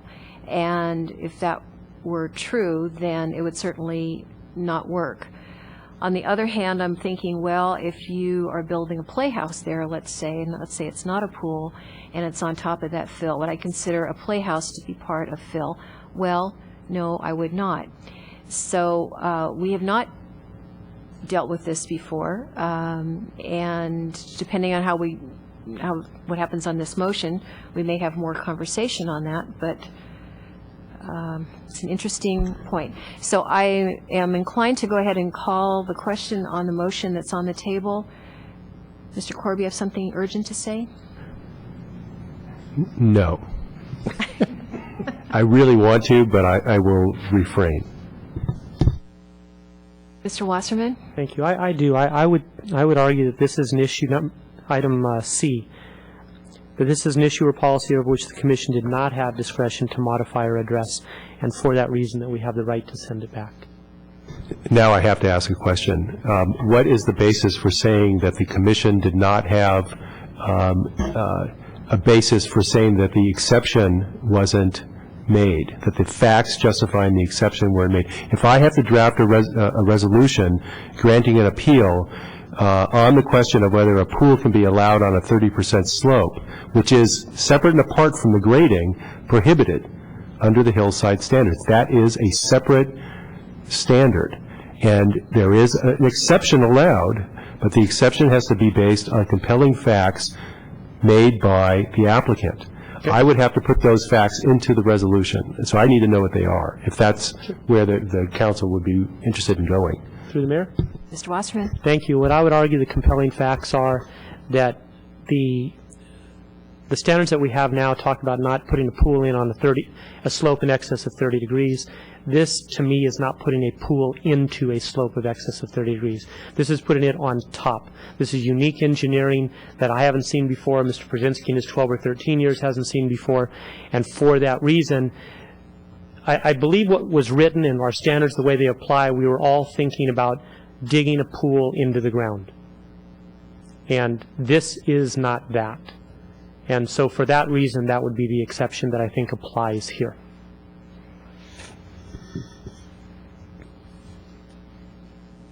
You wanted to say something? You look like you did. Well, again, through the Mayor, I'll just remind the council that the way that the standard is worded, it says swimming pools and sport courts are prohibited on slopes greater than 30%. It doesn't go into any further detail regarding whether they're in, on, partially above, and how they're constructed. There are separate issues regarding grading, but those issues are not fully analyzed because of the state of the application. This issue was the one issue. Vice Mayor Brzezinski? And if I can use those words, Mr. Korb, it's not defined. Right. It's not defined. You're talking about a situation wherein the specifics that are being presented us now are not delineated uniquely in that language. So I do think that it offers us the opportunity as the deciding body to make an evaluation therein, because of the fact that the prohibition has been exposed as having a possibility of some alternative that up to this point in time has not been evaluated or adjudicated to the satisfaction of the deciding body. So I don't think those words actually prohibit, and I do think it raises this raises an interesting question that needs to be decided by the council. Mr. Reich, you have your light on. Is that because you wanted to talk? No, I'm going to let it go to the vote. Thank you. Any further comments before the vote? So the motion on the table is to deny the appeal and uphold the Planning Commission. All in favor of the motion say aye. Aye. And those opposed? No. So it is does not pass on a vote of 2 to 3. So now we have more conversation. Or another motion. Let me put it this way. Let's have another motion and see. Mr. Wasserman. I'll wing it. I would make a motion that we send this back to the Planning Commission.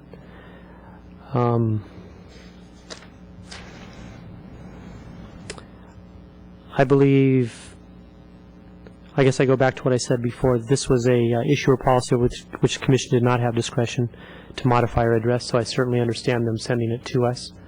And I think this is something that needs to go back to Planning Commission to be worked out between Planning Commission, applicant, and staff.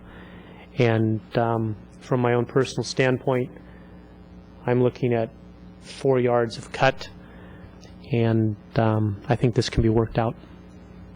And just to clarify, in your previous statement before the last vote, you were talking about new information. Are you referencing that at all also, or just that it's a policy decision? I can't think of, I think it's a policy decision. Okay, let's see if there's a second for that.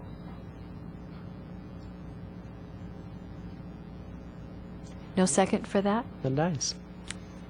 Someone like to try another motion? Vice Mayor? I'm going to use Councilman Wasserman's motion as the basis for mine. And the finding, first of all, the Planning Commission did not err in any way, shape, or form. The Planning Commission dealt with the issues that they had before them, and there was no abuse of discretion. It was, I think, a very logical conclusion on the basis of the evidence. But I do think that there's new information submitted tonight, and the new information was that the applicant is interested in altering the plans. There are some questions of section or site 1, site 2 that obviously need to, or the applicant is willing to alter, as demonstrated tonight. That was not those, and that information was not available to the Planning Commission. In my reading of the Planning Commission verbatim, it wasn't there. I think in addition to that, there's been question raised about the design of the pool, which is different than the design proposed initially in front of the Planning Commission, and that at this point in time, therefore, there is new information that was revealed tonight that has substance that was not available to the Planning Commission. And so on that basis, I would say that it can be remanded to the staff and Planning Commission for further study and some alteration, and that at that point in time we have the possibility of a new application, or an application that has been amended that will come before us eventually, or potentially, and at that point in time conclusions can be drawn. But that's the motion, okay? And I'm saying simply, to simplify, return to the Planning Commission and the staff on the basis of new information that the council received tonight. And is there a second for this motion? I'll second. Okay. And council comment. Mr. Rice? I'm okay with this. I don't have a problem with it going back to Planning Commission. I do have a concern over something, Vice Mayor Brzezinski, that you said about the prohibition being undefined. When it's undefined, it's just a prohibition. There's not really much room for interpretation there in my thinking, and I would hate to have the applicant go back to the Planning Commission thinking that the pool is okay. I find nothing in the Hillside Standards and Guidelines language that will allow it. Now, you know, I may get outvoted on that, and I'm okay with that. That's what we're here for. But as I said during discussion, I don't have a problem with areas 1 and 2. I think that can be worked out even with the encroachment into the setbacks beyond where they are today. My concern was always around area 3, and I just don't see how you get around something that says if it's over 30%, you don't do this, period. It's not open for discussion. So at least from this council member's perspective, when we see this again, because I'm sure we will, I'm going to hope that we see it without the pool taking that much area, that much fill, or that much coverage of a 30% slope, where we don't have unless we're going to change the hillside standards and guidelines where we have the ability to approve it. And I think that from the perspective of the one thing that I heard the applicants say of it's not visible, that may be, and I don't have a problem with visibility or not visibility. I think it's more a hillside issue, and I would hate to set, knowing that we don't set precedent, but I would hate to approve something that violates the hillside standards and guidelines simply because it's not visible. I think that's a very dangerous thing to do. So I'll support the motion, but I wanted to make sure I got that on the record. Mrs. Spector? I will not be supporting the motion. The motion is based upon the fact that we have new information. The new information is that the applicant is willing, or says he's willing to alter his plans. However, he is not willing to alter his plans to eliminate the pool, which gets back to a standard for which we have no basis for to deviate from.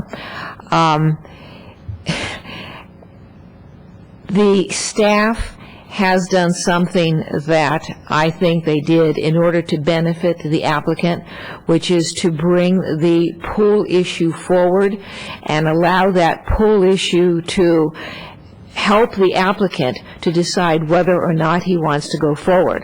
All of the benefit of what the staff did, which is to expedite a component of the application, is now being lost because we are sending it back to the Planning Commission on the basis of new information, which excludes getting rid of the pool, which violates our standards. Quite frankly, it makes no sense whatsoever. Any other comments from council? Mr. Brzezinski? Sure, I disagree. I think that there is something very obvious here, and that is this requires further analysis. And to just discard it as somehow absolute when there is an ability to analyze this from another perspective which hasn't been analyzed to this point, I think is really unreasonable. And it doesn't say by our motion tonight that we're going to approve a pool. No one here has said this pool is going in no matter what. All that's been said by the motion is return to staff, do further analysis, take a look at what the standards do say, take a look at what the intent of the standards is, and I'm serious about this. I think that there is real cause for us to look at this, to take one more run at this, without preconceiving that this is going to look like that when it finally gets approved, if there's anything approved over there, but that it needs further analysis, and that's all that's being proposed here tonight. Mr. Larson? Ms. Mayor, just to make sure staff is understanding the motion, since we'll have to implement your direction coming out of here, I guess I'm hearing 5 possible directions to staff implicit in the motion. One is the applicant is to come back with a complete application. All the technical analyses, environmental review, and everything else has to be completed before the application is brought forward to the Planning Commission with a staff recommendation for denial or approval. We'll make that determination after seeing the complete application. That's point one. Second, the policy question of whether or not a pool can be placed on a 30% slope or not is not determined by the council motion as it currently stands. Therefore, if the applicant does want to provide a pool on a 30% slope, they'll have to meet the standard in the hillside guidelines that the burden of proof shall be on the applicant to show that there are compelling reasons for granting the requested deviation, and the applicant will be required to provide that in writing for the policy consideration. Third, based on the council's discussion, staff will evaluate any cut and fill proposed for the project and whether or not it violates the hillside design guidelines and standards. If the applicant comes forward with a peer proposal for the pool that does not violate the fill standard, we'll provide that information to the Planning Commission and the council. Fourth, there is considerable discussion that to avoid this being a demolition, we'll pursue that issue with the applicant and direct them to come forward with a complete application that avoids the demolition issue as well as any further encroachment on the setbacks required for this substandard lot. That's kind of the direction to staff to pursue to the extent possible with the applicant before a complete application goes back to the Planning Commission. And I will just interject my own comments here. I am, at this point, probably going to support the motion on a basis of fairness. I am really troubled by the way this whole application has come forward, and with the best intentions of trying to help out the applicant and save him some dollars on some technical reports, I think not having a complete application and having it go through the process is, in most cases, not a good idea, because it just complicates things and it leaves too many gray areas, and it's too hard to have a really crisp and clean analysis and discussion of it. So I am glad that I do think that there was some new information provided and how they might do the pool, if the pool is even a consideration, or other adjustments to make to the other part of the remodel that is new information and will allow us to send us back.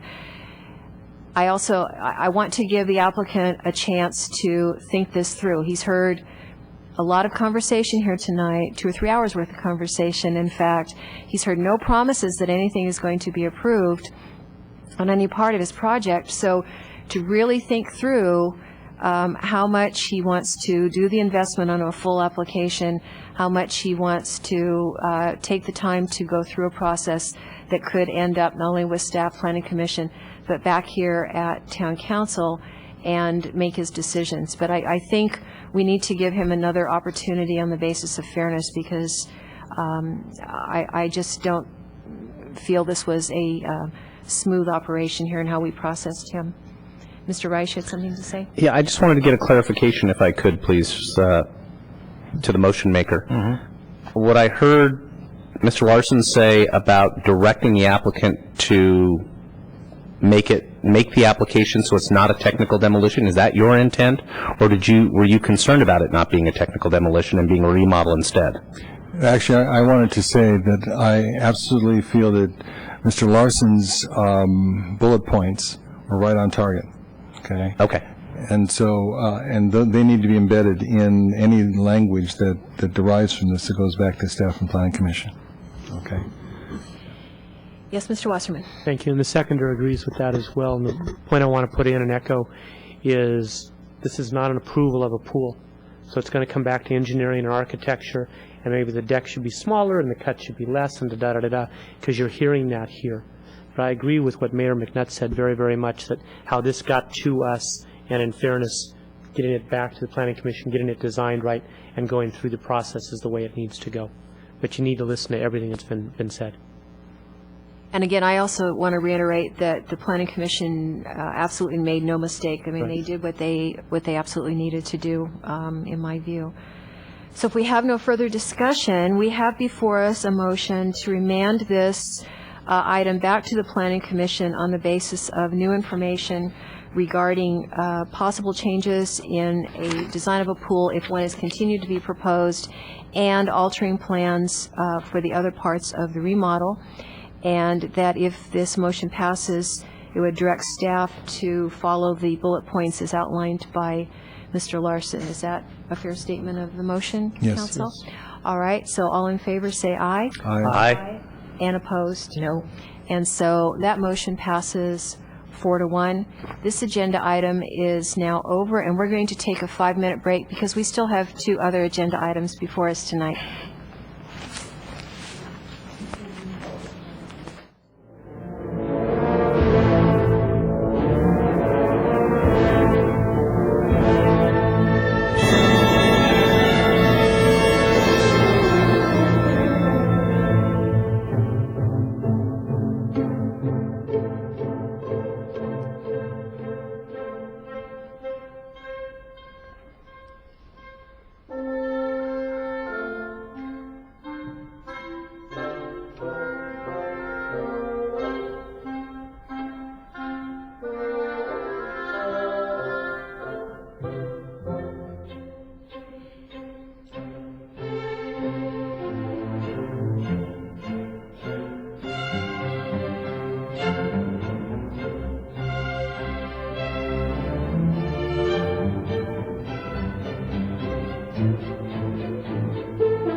And this is regarding 15928 Union Avenue. It's the abbreviated version. And we're going to begin with a staff report from Mr. Korb. Thank you, Madam Mayor, or is it Ms. Mayor? And members of the council, members of the public. The item before you tonight follows up on council's public hearing on October 20, 2009 of the appeal of the Planning Commission decision to deny a 3-lot subdivision on the subject property. Normally, at the conclusion of an appeal, I'm directed by council to bring back a resolution making the findings necessary to finalize the decision of the council. And in this case, because the decision was the denial of a subdivision application under the town code and state law, specifically the Subdivision Map Act, that denial must be accompanied by findings which are contained in the proposed resolution. Subsequent to the council's decision, the applicant appellant did communicate with several council members about the proposed subdivision and express an interest in having the application remanded back to the Planning Commission. In essence, what the applicant was asking was for the council to reconsider its decision, because once the decision is to deny, that the only way that that decision, that the application could thereafter be remanded is if council elects to change its decision, its prior decision. Council does have a policy regarding reconsideration. The matter would not normally be placed on the agenda except in the event that either the mayor, in her authority as the party responsible for setting the agenda, or another council member with the mayor's concurrence asks that another item be added to the agenda. Council member Rice did, after talking to the applicant, or I believe after talking to the applicant, make that request of the mayor, and the mayor agreed to place an alternative to the adoption of the resolution on the agenda tonight, and that alternative would be reconsideration. The question regarding reconsideration tonight is only whether to reconsider. As Council Member Spector expressed in a prior discussion on the issue, it's on the issue of reconsideration, not the fact of reconsideration, to make that distinction. So if council were to be interested in reconsideration, then what you would be doing as a majority tonight is deciding to reconsider rather than adopt the resolution, in which event on another night we would be directed, staff would be directed to place on an agenda for council consideration the prior decision. In effect, you'd be starting from the moment the gavel comes down, closing the public hearing. So you have, again, to summarize, two options tonight. The first is to adopt the resolution, and there are, of course, a series of sub-options related to resolutions. You can always give direction regarding the language of the resolution, and perhaps even continue that to another night if you're not satisfied with the proposed version in front of you, or in the alternative to reconsider your prior decision, in which event the resolution is effectively tabled and you go back and discuss your original decision. That concludes my report. Thank you. And then, so just to restate and clarify on a couple of points, as regarding to reconsideration, all we are discussing tonight is whether to have this item on a future agenda to discuss. It does not mean that the vote may not change. That's correct. It doesn't predetermine your decision. When you say discuss, I would say discuss and decide, or redecide the original appeal. Okay. I should also add that there are desk items with some correspondence that was submitted subsequent to the completion of the report. And I was just going to mention that. Mr. Rice, would you like to, as kind of part of a staff report, talk about your request to have this put on tonight's agenda? My request is based on the fact that what we had before us when we voted on this in October was at that time and still is something that I could not support. However, something that we as a council did not flesh out and probably should have, or at least I feel we could have looked into, was remanding it back to Planning Commission for a redesign of the subdivision. I don't know that we could come up with a better alternative than what was there, but in my conversation with Mr. Jeans, he indicated that he felt he could come up with one that would be more acceptable.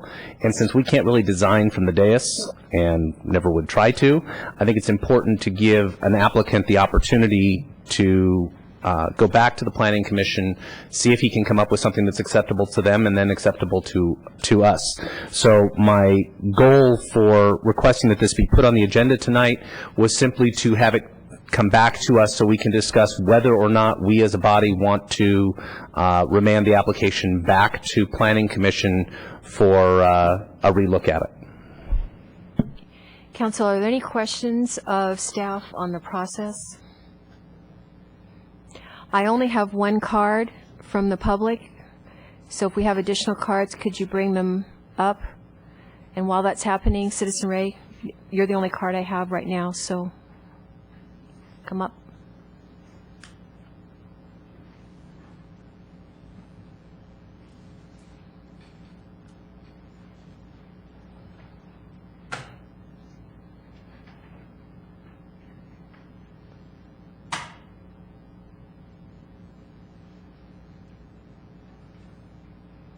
Again, I'm just going to remind the public's going to be speaking that the lights are not working on the podium, so, oh, they are now? They should be. And if they're not, she'll keep track and let you know. Okay. Well, I'm always been a supporter of reconsideration when the facts call for it. Okay. But you know, after what happened at the last issue before you, okay, and the vote against the mountain,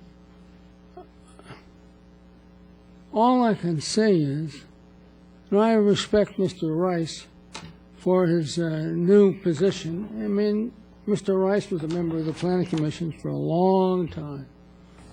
And I think his experience on the Planning Commission is starting to show favorably, okay?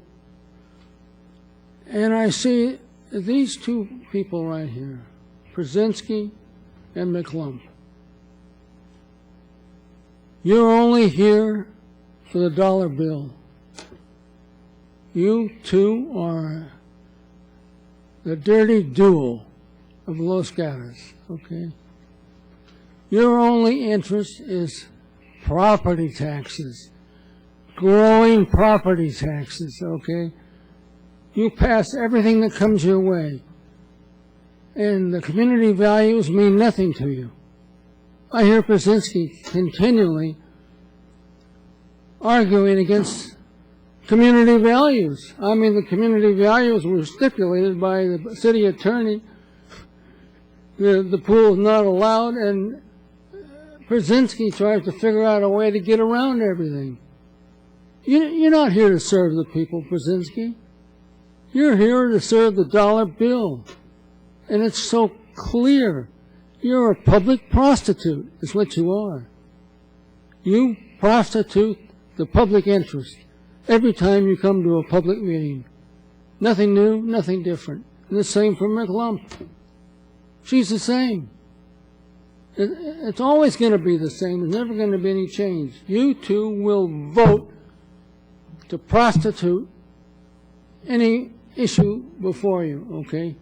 You will rape the mountain because it's dollars in the town's pocket, and you don't care about natural beauty. You don't care about any of the values of the community that the people have expressed over the years and built up to standards and guidelines. Dollar bill, you're prostitutes, public prostitutes. Thank you, Mr. Davis. Orv Busing next.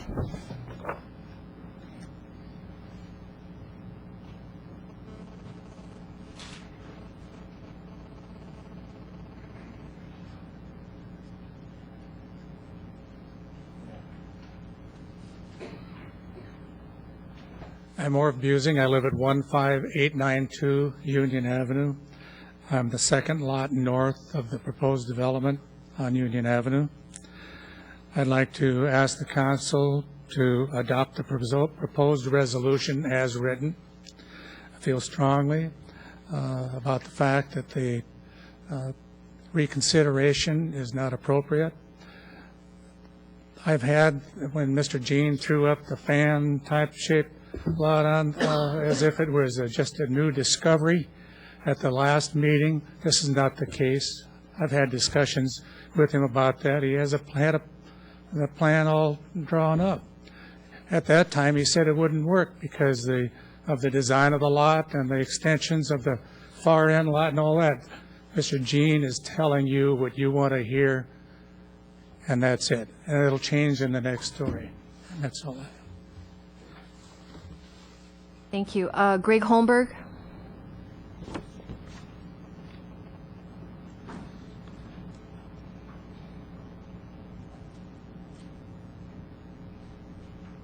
Council, staff, my name is Greg Holmberg. I live at 103 Panorama Way.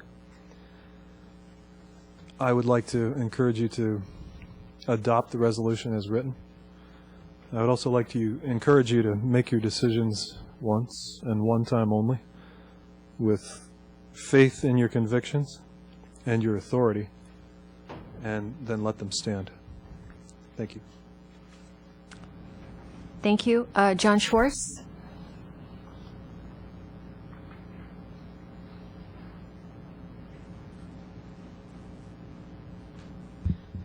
Thank you. Good evening, Madam Mayor and council members. My name is John Schwartz. I live at 104 Panorama Way. I just want to make a couple of quick points. Just a reminder, the decision that you made last time was based on the Subdivision Map Act findings. Subdivision was denied, as is very well said in the resolution and in the minutes, based on subsection B, C, and D. This is not just about the pseudo flag lot. It was partially about that, but also about density and suitability. The town's resolution before you accurately captures that decision. I think that the decision made by the council last time around was appropriate. It was made with an appropriate due public process and decision making.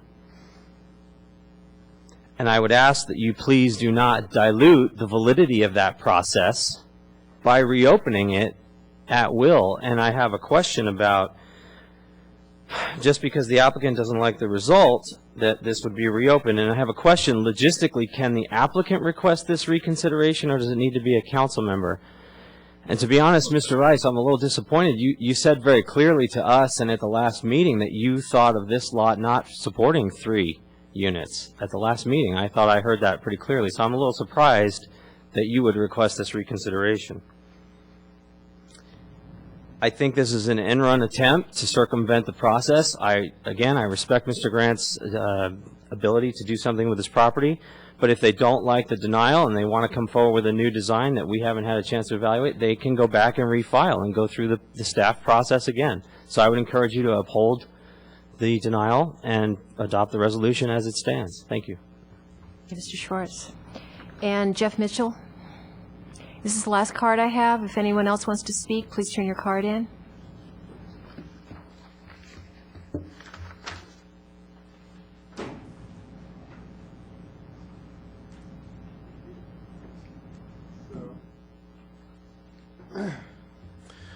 Jeff Mitchell, 115 Panorama Way. Good evening, Your Honor and Town Council members. Thanks for the opportunity to come and voice my opinion again. The issue being discussed tonight is whether the Town Council should reconsider their findings in the denial of an appeal of the Planning Commission's unanimous decision not to support a 3-lot subdivision of the property at the end of Panorama Way and Union Avenue. From the staff's report and published items, it appears this discussion has arisen from an email to the mayor and vice mayor indicating the applicant's desire to return to the Planning Commission with a pie-shaped 3-lot configuration instead of the flag lot configuration. If you look at this and you look at what was stated as the proposal or as the motion, it still doesn't work. Okay, And Councilmember Rice, I want to pseudo-echo John's concerns about statements that were made previously. The published meetings, the minutes actually reference the conversations and observations that occurred when denying this appeal. They included that the site is not physically suitable for the type of development, that the site is not physically suitable for the proposed density of the development. They included that the immediate neighborhood is Panorama Way and Union Avenue, and that there is a clear distinction in neighborhoods when entering the surrounding areas. It does not feel like the lots are consistent with the immediate neighborhood, and it does not feel right to have 3 lots. And finally, from the minutes, the inconsistent configuration and the neighborhood incompatibility is evidence that goes to the Subdivision Map Act. So the bottom line is simple. The Planning Commission's decisions were appropriate and defendable.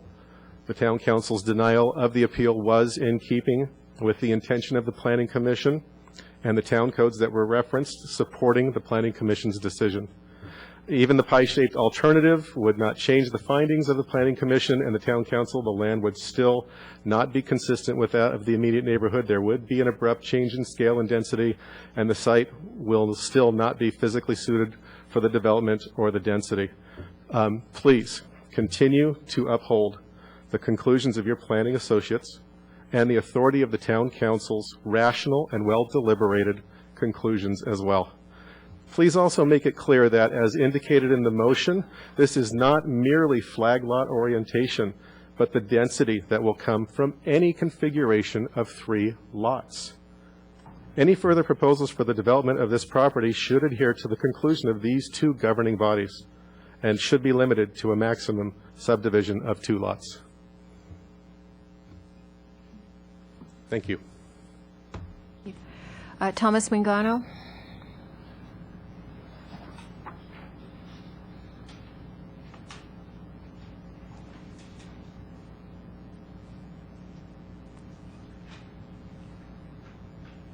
Thomas Mangano, 112 Panorama Way. I am too surprised about this whole thing because I don't understand the basis of why this is now being remanded back to planning or proposing. There was no new information that was presented. The applicant filed an appeal. The public notice went out. We had a vote. There was a mention of another plan, but it was not introduced as an alternative. Matter of fact, when he was asked at the Planning Commission, he said he had investigated no other alternatives. That's a record. So I don't understand the basis of now possibly changing your vote, rescinding the proposed resolution and sending it back. But what I'm most concerned about is the precedent you're setting here. Your votes, the one you just had, you discussed, we have to be fair. We have to be fair to opponents also. The only thing that citizens and the Planning Commission has is some kind of leverage on an applicant. If you take that leverage away, you will encourage applicants to ignore citizen input and commission input, and that's what you're laying the foundation of doing here. This applicant is trashing any influence that a citizen or the Planning Commission has, and you're about to open that door. The applicant presented no new information. He even told you that that proposed 3-lot thing wasn't right. That's in the public record. Uphold your citizens, uphold the Planning Commission, and uphold yourself. This is a serious, serious matter. I have one more card come in. If anyone else wants to speak, please bring a card up. Jeff Grant. Good evening, Madam Mayor, Town Council. I'm the property owner of 15928 Union Avenue, and I'm actually not sure of the process tonight, since this is up for reconsideration, if I need to make any formal statement, or is this something that you will go ahead and vote on regardless? As we said earlier, all we do tonight is talk about whether or not to place this back on an agenda or whether to pass the So resolution. we're not going to speak about the merits of Absolutely the not. project? No. At all? Okay, because I'd rather Tony Jeans couldn't make it this evening, and We're only talking process tonight. would that happen later on another calendar date? Yes. Okay. I think that's fine. Thank you. Is there anyone else who wants to speak? We'll close public comment. Mr. Korb, can you go through again the bigger process of reconsideration and explain who can request reconsideration and what would have happened if we did not have a council member in advance asking this to be noted on the agenda as a possibility? We are operating under, council is operating under its existing reconsideration policy, which is fairly antiquated and a little complicated as well. And council, as you know, is considering through the policy committee a redraft of the reconsideration policy, and I can tell you that the redraft is the proposed language is much longer and more detailed. So that's one of the reasons why this is a difficult policy to apply in some respects. But what it says, in essence, is that a motion for reconsideration may be made at the meeting of the original council action or at the meeting immediately following the original action, provided that the matter appears on the agenda unless a request for reconsideration is made by at least 2 members of council at the meeting immediately following the original action, in which event the item will be placed on the next available agenda for council action. And then it goes on to state, see schedule in section H of this same policy concerning placement of items on the regular agenda by members of the town council. The way council has interpreted this reconsideration policy to date is that when an item comes up for consideration, whatever it may be, for instance, it could be verbal communications in the meeting following the meeting where a discussion occurred and a decision was made, and council listens to, say, somebody speaking in verbal communications and feels compelled to perhaps reconsider a prior decision, that the only way it can be reconsidered is first to put the question of whether to reconsider the item on an agenda so that it can even be discussed. How do you place items on the agenda? Well, council policy in H of this policy says 2 members of council need to agree to put a matter on an agenda. Once it's on an agenda, it can be decided. So in this situation, Councilmember Rice and the mayor agreed to place this item on an agenda. So it's there. But the only question that is before council tonight is whether to have the reconsideration discussion on the merits. That's the only question before council tonight. Does that answer your question? Yes, but just to reemphasize that anyone can request a reconsideration, Yes. but only council can. Anybody can, order yes, to move that's forward. correct. Anybody can request, but it can only be placed on an agenda by council members, according to council policy. Thank you. Council, questions, comments, motions? Where are we? Mr. Rice? I'm going to make a motion to reconsider the application for 15928 Union Avenue, the subdivision, and place it on a future council agenda. And I'll leave it at that for the moment, and then I'll discuss. Is there a second? No second? I'll second. Mr. Wasserman seconds. Discussion? Vice Mayor? Yes, so if we might, for sake of our own understanding and that of our public, so if this motion passes, then at a subsequent meeting, i.e. in 2 weeks, possibly, maybe into January, it will appear on our agenda, and what will transpire at that point? Unless council advises otherwise, it would appear as an other business item, not as a public hearing item, and the council would at that point be in a position to decide the original appeal, very much in the same manner that council previously decided the appeal as I said, after the gavel closed on the public hearing. Because it's not a public hearing formally, unless, again, council instructs otherwise, the public is not necessarily entitled to testify in the application. However, as we have in the past, we have liberally interpreted the Brown Act requirement allowing members of the public to speak to all items that are on the agenda. So the public would be able to speak to council on the merits of the application if they choose to do so for up to 3 minutes each. That would include the applicant. The applicant would have no, I should say applicant appellant would have no additional time. And then council would go to the decisional phase. Again, you're rolling back to where you were at the conclusion of the last public hearing. Questions, comments? Mr. Rice? So I just want to go into, very briefly, reiterate why I requested this.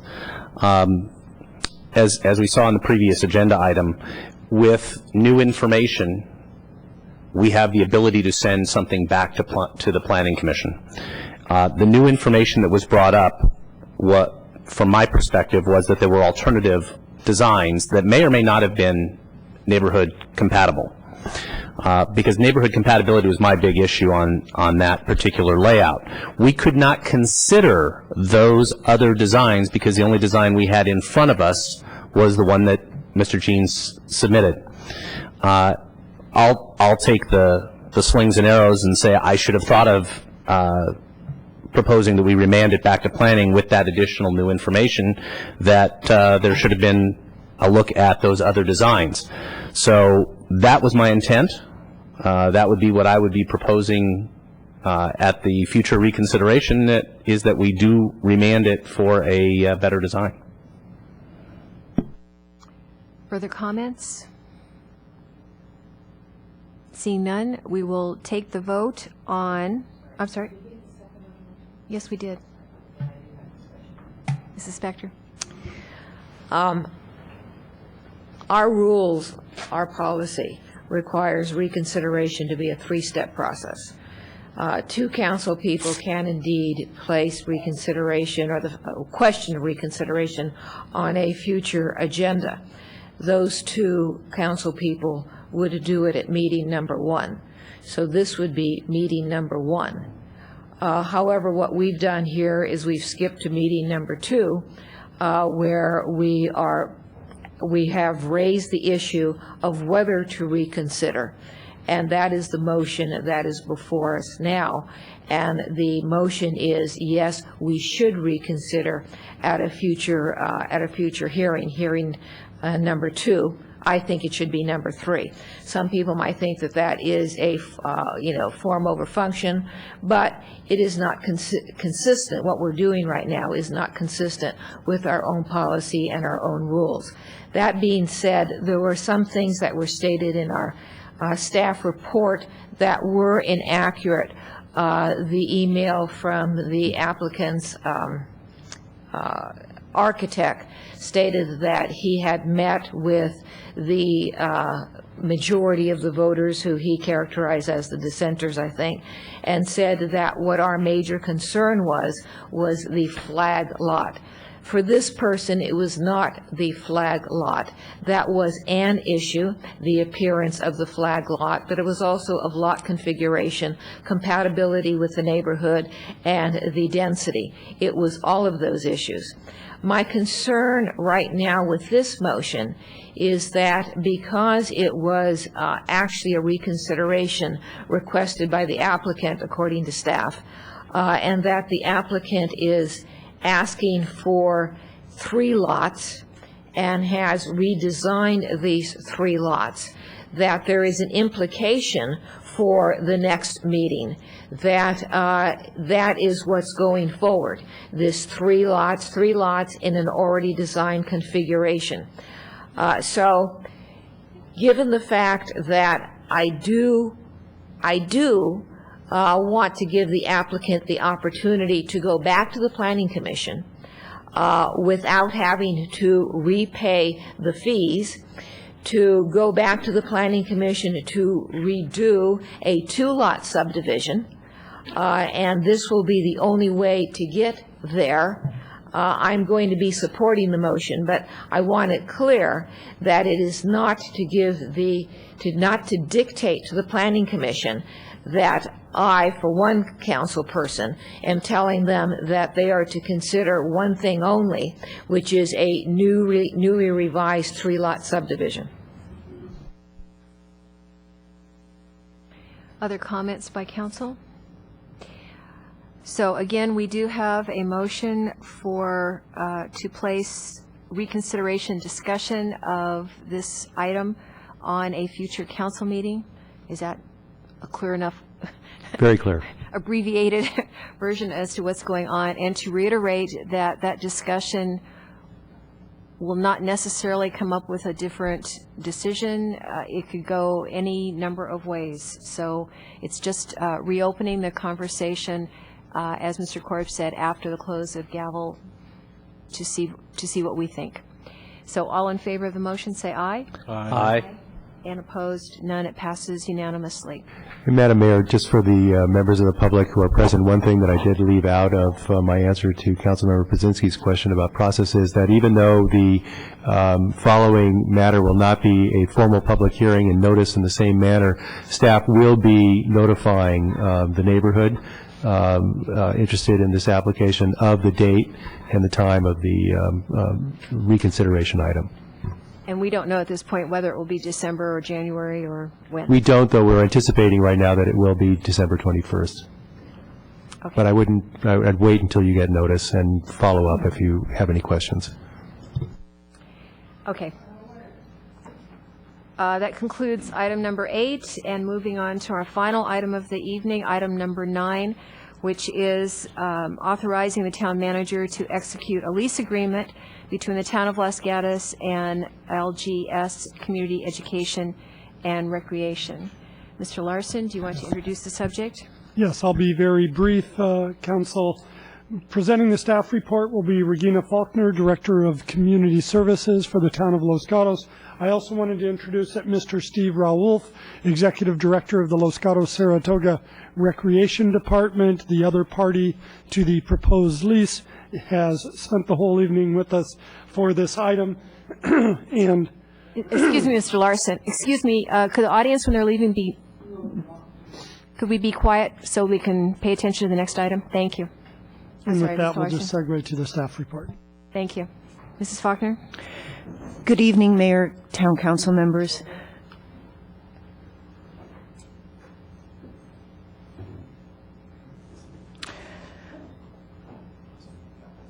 I'm pleased to present for your consideration a lease agreement whereby the town leases the neighborhood center to the Los Gatos Saratoga Recreation Department. The agreement has 3 primary benefits to the town. Provision of senior services becomes the responsibility of LGS, which has depth in its staffing to meet current needs. It is also well positioned to address the service needs of our growing senior population. 2, the facility becomes more fully utilized. Although there are a number of agencies that use the facility currently, it is not booked to capacity. The third reason is that a result of cost savings and revenue increases, the contract will save the town $250,000 to $300,000 annually. And as you know, we're looking at a deficit. We won't have a deficit, but we are looking at a shortfall of at least $1.5 million for next year. The agreement also benefits the Recreation Department in that the agency is able to provide classes to seniors in a facility that is already seen as a central service center. The staff will be able to provide much-needed office space for its personnel and will also have more space to provide more senior programming. And finally, the cost of increased services and rents can be accommodated within the agency's budget. There are other issues in this proposal that are worth noting. First, the town will continue to have a role in monitoring senior needs. One of the focuses in the general plan update, of course, is senior services, and that's done in light of the fact that there are expected to be an increase in the senior population. So we'll continue to keep our ear to the ground on that issue. The town will continue to be responsible for senior case management services. There are some case management services that are provided by the county and other agencies. We've always supplemented that basic level and anticipate that we will continue to do that. The town and LGS staff have been working cooperatively to notify stakeholders of the anticipated changes, and if the agreement is approved by both the council and by the board, then we'll continue with that outreach effort. Finally, the agency is requesting that the name for the facility be the Los Gatos Senior and Adult Recreation Center. With regard to next steps, I've mentioned a couple of times that the LGS board still needs to approve this agreement. It's on their agenda for this Thursday. If both the town and the council adopt this agreement or approve the agreement, then the agency will be taking possession on January 1st. In conclusion, the proposed partnership with Los Gatos Saratoga Recreation has the elements of a win-win situation. We anticipate that the outcome will be a richer diversity and depth of programs for our Los Gatos seniors. And as Mr. Larson indicated, Mr. Raouf is in the audience, and we're both available to answer any questions that you may have. Thank you. And do we have questions of staff? Vice Mayor Brzezinski. Thank you, Madam Mayor. Two questions related to the report. On page 4, at the bottom paragraph onto page 5, it talks about the senior coordinator position, which when we were in our preliminary workup to this agreement, we, in effect, I believe, said that we were getting out of the senior coordinator business, and this was going to be taken over by the Los Gatos Education Recreation Program. This paragraph indicates that we've moved away from that, and now we're looking to actually provide a specific individual for that purpose. Is this a change from what was initially proposed, or because it looks to me like we're contemplating hiring for this now, wherein we were, I thought, by the agreement, going to get away from a coordinator's position that we would be responsible for? I can see where there would be confusion, and let me clarify. Case management services are specific social human services that are beyond the capacity of the recreation department. They will certainly have a whole spectrum of services that they can provide. This is case management, again, is very specific in that it involves connecting seniors to social services that they may need, and also requires a full assessment of the services that the person has, that they need, and also requires advocating, and often advocating to Social Security or to other agencies on behalf of the seniors. So we've begun discussions with one agency and made contact with another about services that they may be able to provide. And in fact, this afternoon we had a meeting and talked about other agencies that we might be able to contract with for these services. To be clear, we're not recommending recreation of the senior coordinator position. It's only that portion of the current senior coordinator position that's devoted to case management that the town will retain, and the avenue we're pursuing is to outsource that to another nonprofit that has specialty in that area. Okay, thank you. That clarifies that. And then second question? You had a second question? On the, in the report and in the agreement itself, on page 15 in the agreement, number 12.3, and this was indicated by Ms. Faulkner.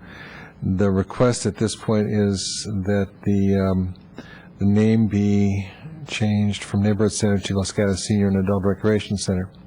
And at this point, I am not ready to sign off on that. My preference would be that we hold that aside and that we do some further discussion of this. In some ways, it has to do with the way it's designated, senior and adult mean, most seniors are adult, so we have some redundance in that. And then recreation center, wherein, unless recreation is broadly defined, I think there may be some programs indicated that will be part of this that aren't recreation oriented. So that's just the issue for me, is possibly withholding that for our approvals, because I really do want this approved tonight, but to reconsider that at a later date. Staff have a response to that? Staff has explored numerous options with the Rec Department, Los Gatos Senior and Community Center, Los Gatos Senior and Neighborhood Center. Current name is Los Gatos Neighborhood Center. The agreement does make it's the town's authority. The initial operating request was as presented. We do have 2 members of the council have requested a future council agenda item that is yet to be scheduled on naming of town facilities. We could rope this into that discussion, which I suspect will be in the first quarter of 2010. And leave the name as it is for now. Mr. Raouf may wish to respond. We'll see if council has any further questions. We can open it for public comment if we have anyone in the crowd who would like to speak to us.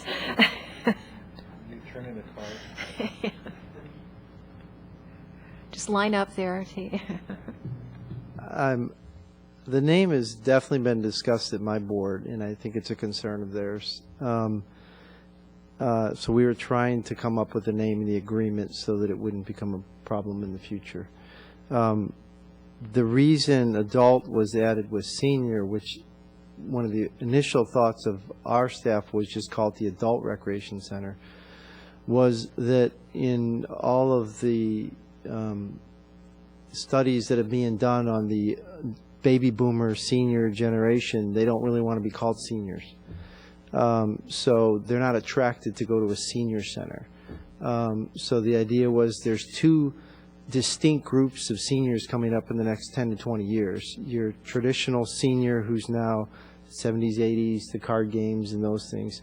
And then the baby boomers who are retiring, who want to be much more active and want to be involved in a different sort of programming. So we're going to be developing 2 streams of programs to address both needs. So our initial proposal was just called the Los Gatos Adult Recreation Center, knowing that seniors are included in adults. And then I believe in our further discussions there was an interest on the town staff to make sure seniors was in there. So that's kind of how the name became what it was. And so we didn't want senior because we didn't want it to be to have an effect of excluding adults who weren't seniors, who or didn't want to be considered seniors, who might be 66 but feel very active and healthy and don't think of themselves as seniors. So I don't really know how to comment to your thing other than to relate that. I mean, I don't know what my board's response will be if it's changed, because it's been a topic of conversation, but I've not gotten any clear direction other than our desire to try to include the name in here so that it wouldn't be a stumbling block. Mr. Raouf, do you feel that you need to have a name finalized in order to launch the transition? Or can you handle it for an interim period until there's more discussion? It's hard for me to comment on that because I'm not sure what my board's going to do. Based on what you're, if the council adopts it with the name not being there but just to be further discussed, then I would obviously take that to my board and discuss that on Thursday. I don't know what their response is going to be because, like I said, the name has come up a couple times in their discussions, and so I can't comment authoritatively on that. All right, Mr. Wasserman? Thank you. A question of Mr. Raouf? Certainly. Thank you. You mentioned Los Gatos Adult Recreation Center, and was that in Los Gatos Adult Community Center? What's the I pluses don't and know minuses that from there your would, studies? I don't know that the difference between the word community and recreation would cause a problem. Okay, which is your preference, Mr. Rowolf, based on your studies?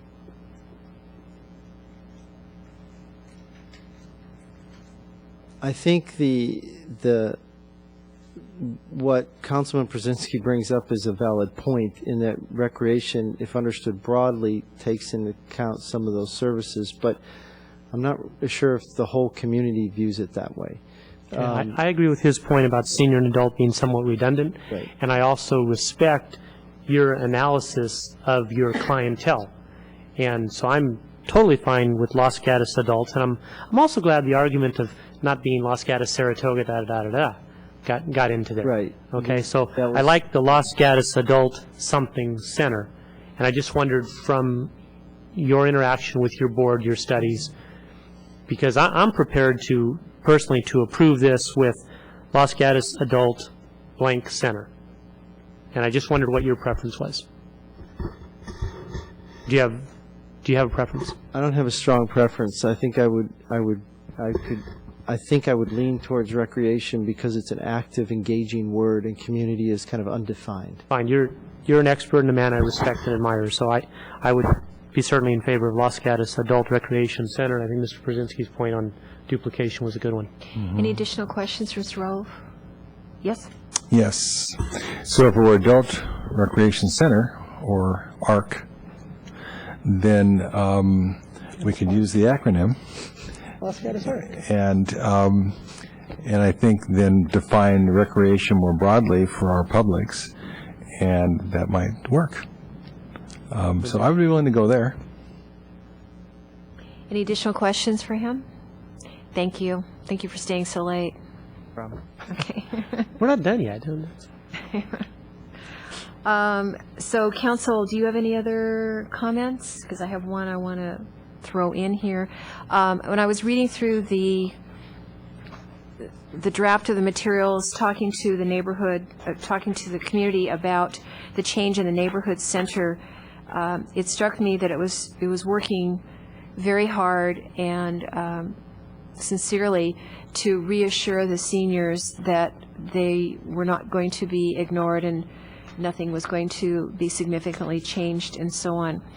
And I'm putting those concerns together with the fact that we have an emphasis on seniors coming up in the general plan update that Mr. Przinsky and Mrs. Spector are working so hard on. And I'm wondering if there would be any value in putting together some type of, I'll call it a task force of seniors, let's say over the next year, that would help us as a council kind of shepherd these changes and be, just like our other commissions are, the extra eyes and ears out in the community to tell us how these things are being reacted to, both the changes in the neighborhood center physically and in terms of services, and with the general plan work. And I'm just curious as to you had any thoughts about that, whether that would be a good idea or not, in conjunction with this. I'm waiting to see if anyone wants to speak. Sure. I'm sorry, Vice Mayor. Sure. Before I answer that question, I think the launch has to be with the new name. You know, I think if you're going to start this, it does need to have the branding right at the front end. So I would recommend that we do conclude that tonight for that purpose. I like the idea. I think it's important that we look at the possibility, and to your question, of a senior, in effect, advisory body. If it's a task force or commission, or, you know, however we would define it. But I think that given the ever-growing demographic that is represented by that population, that it might be a very important thing for us to do, to create, at this point in time, particularly as we launch this new program, to also look downstream to the possibility of creating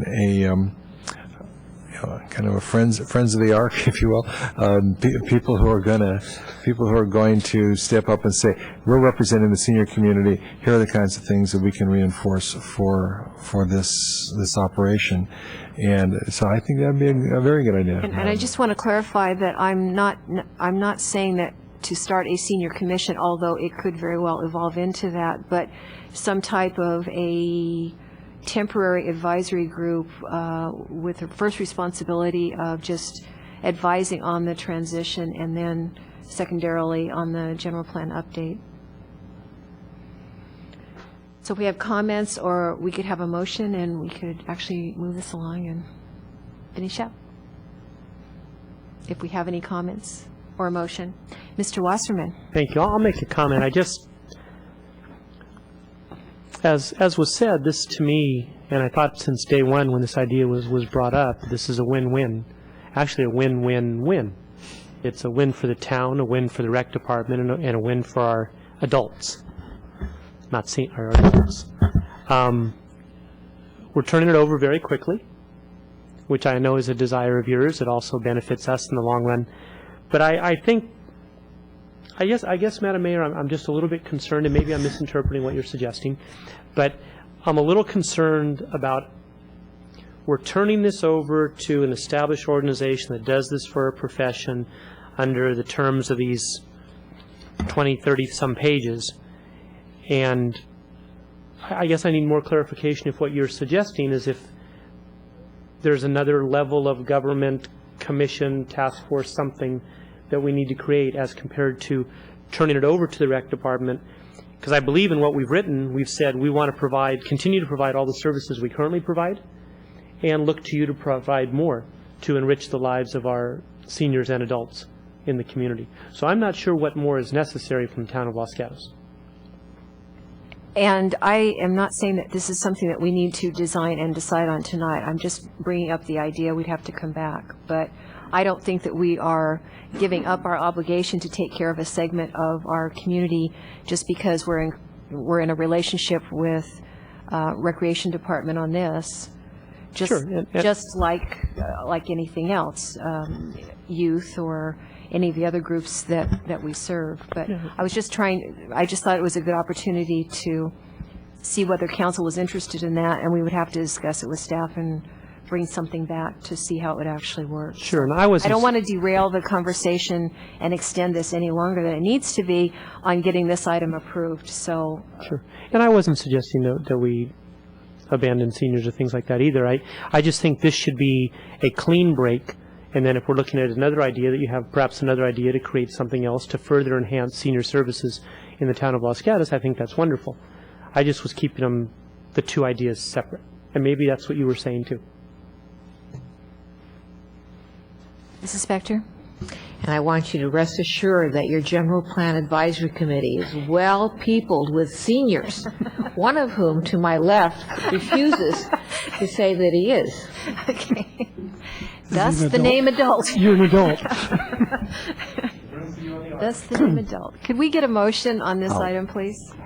Mr. Rice? I'll move we adopt the resolution to execute the lease agreement between the town of Los Gatos and Los Gatos Saratoga Community Education and Recreation that's in our packet as Exhibit A to Attachment 2 with the singular change to change the name to the Los Gatos Adult Recreation Center. Second. Any further discussion on this? Seeing none, we'll take the vote. All in favor? Aye. Aye. Motion carries unanimously. We're adjourned.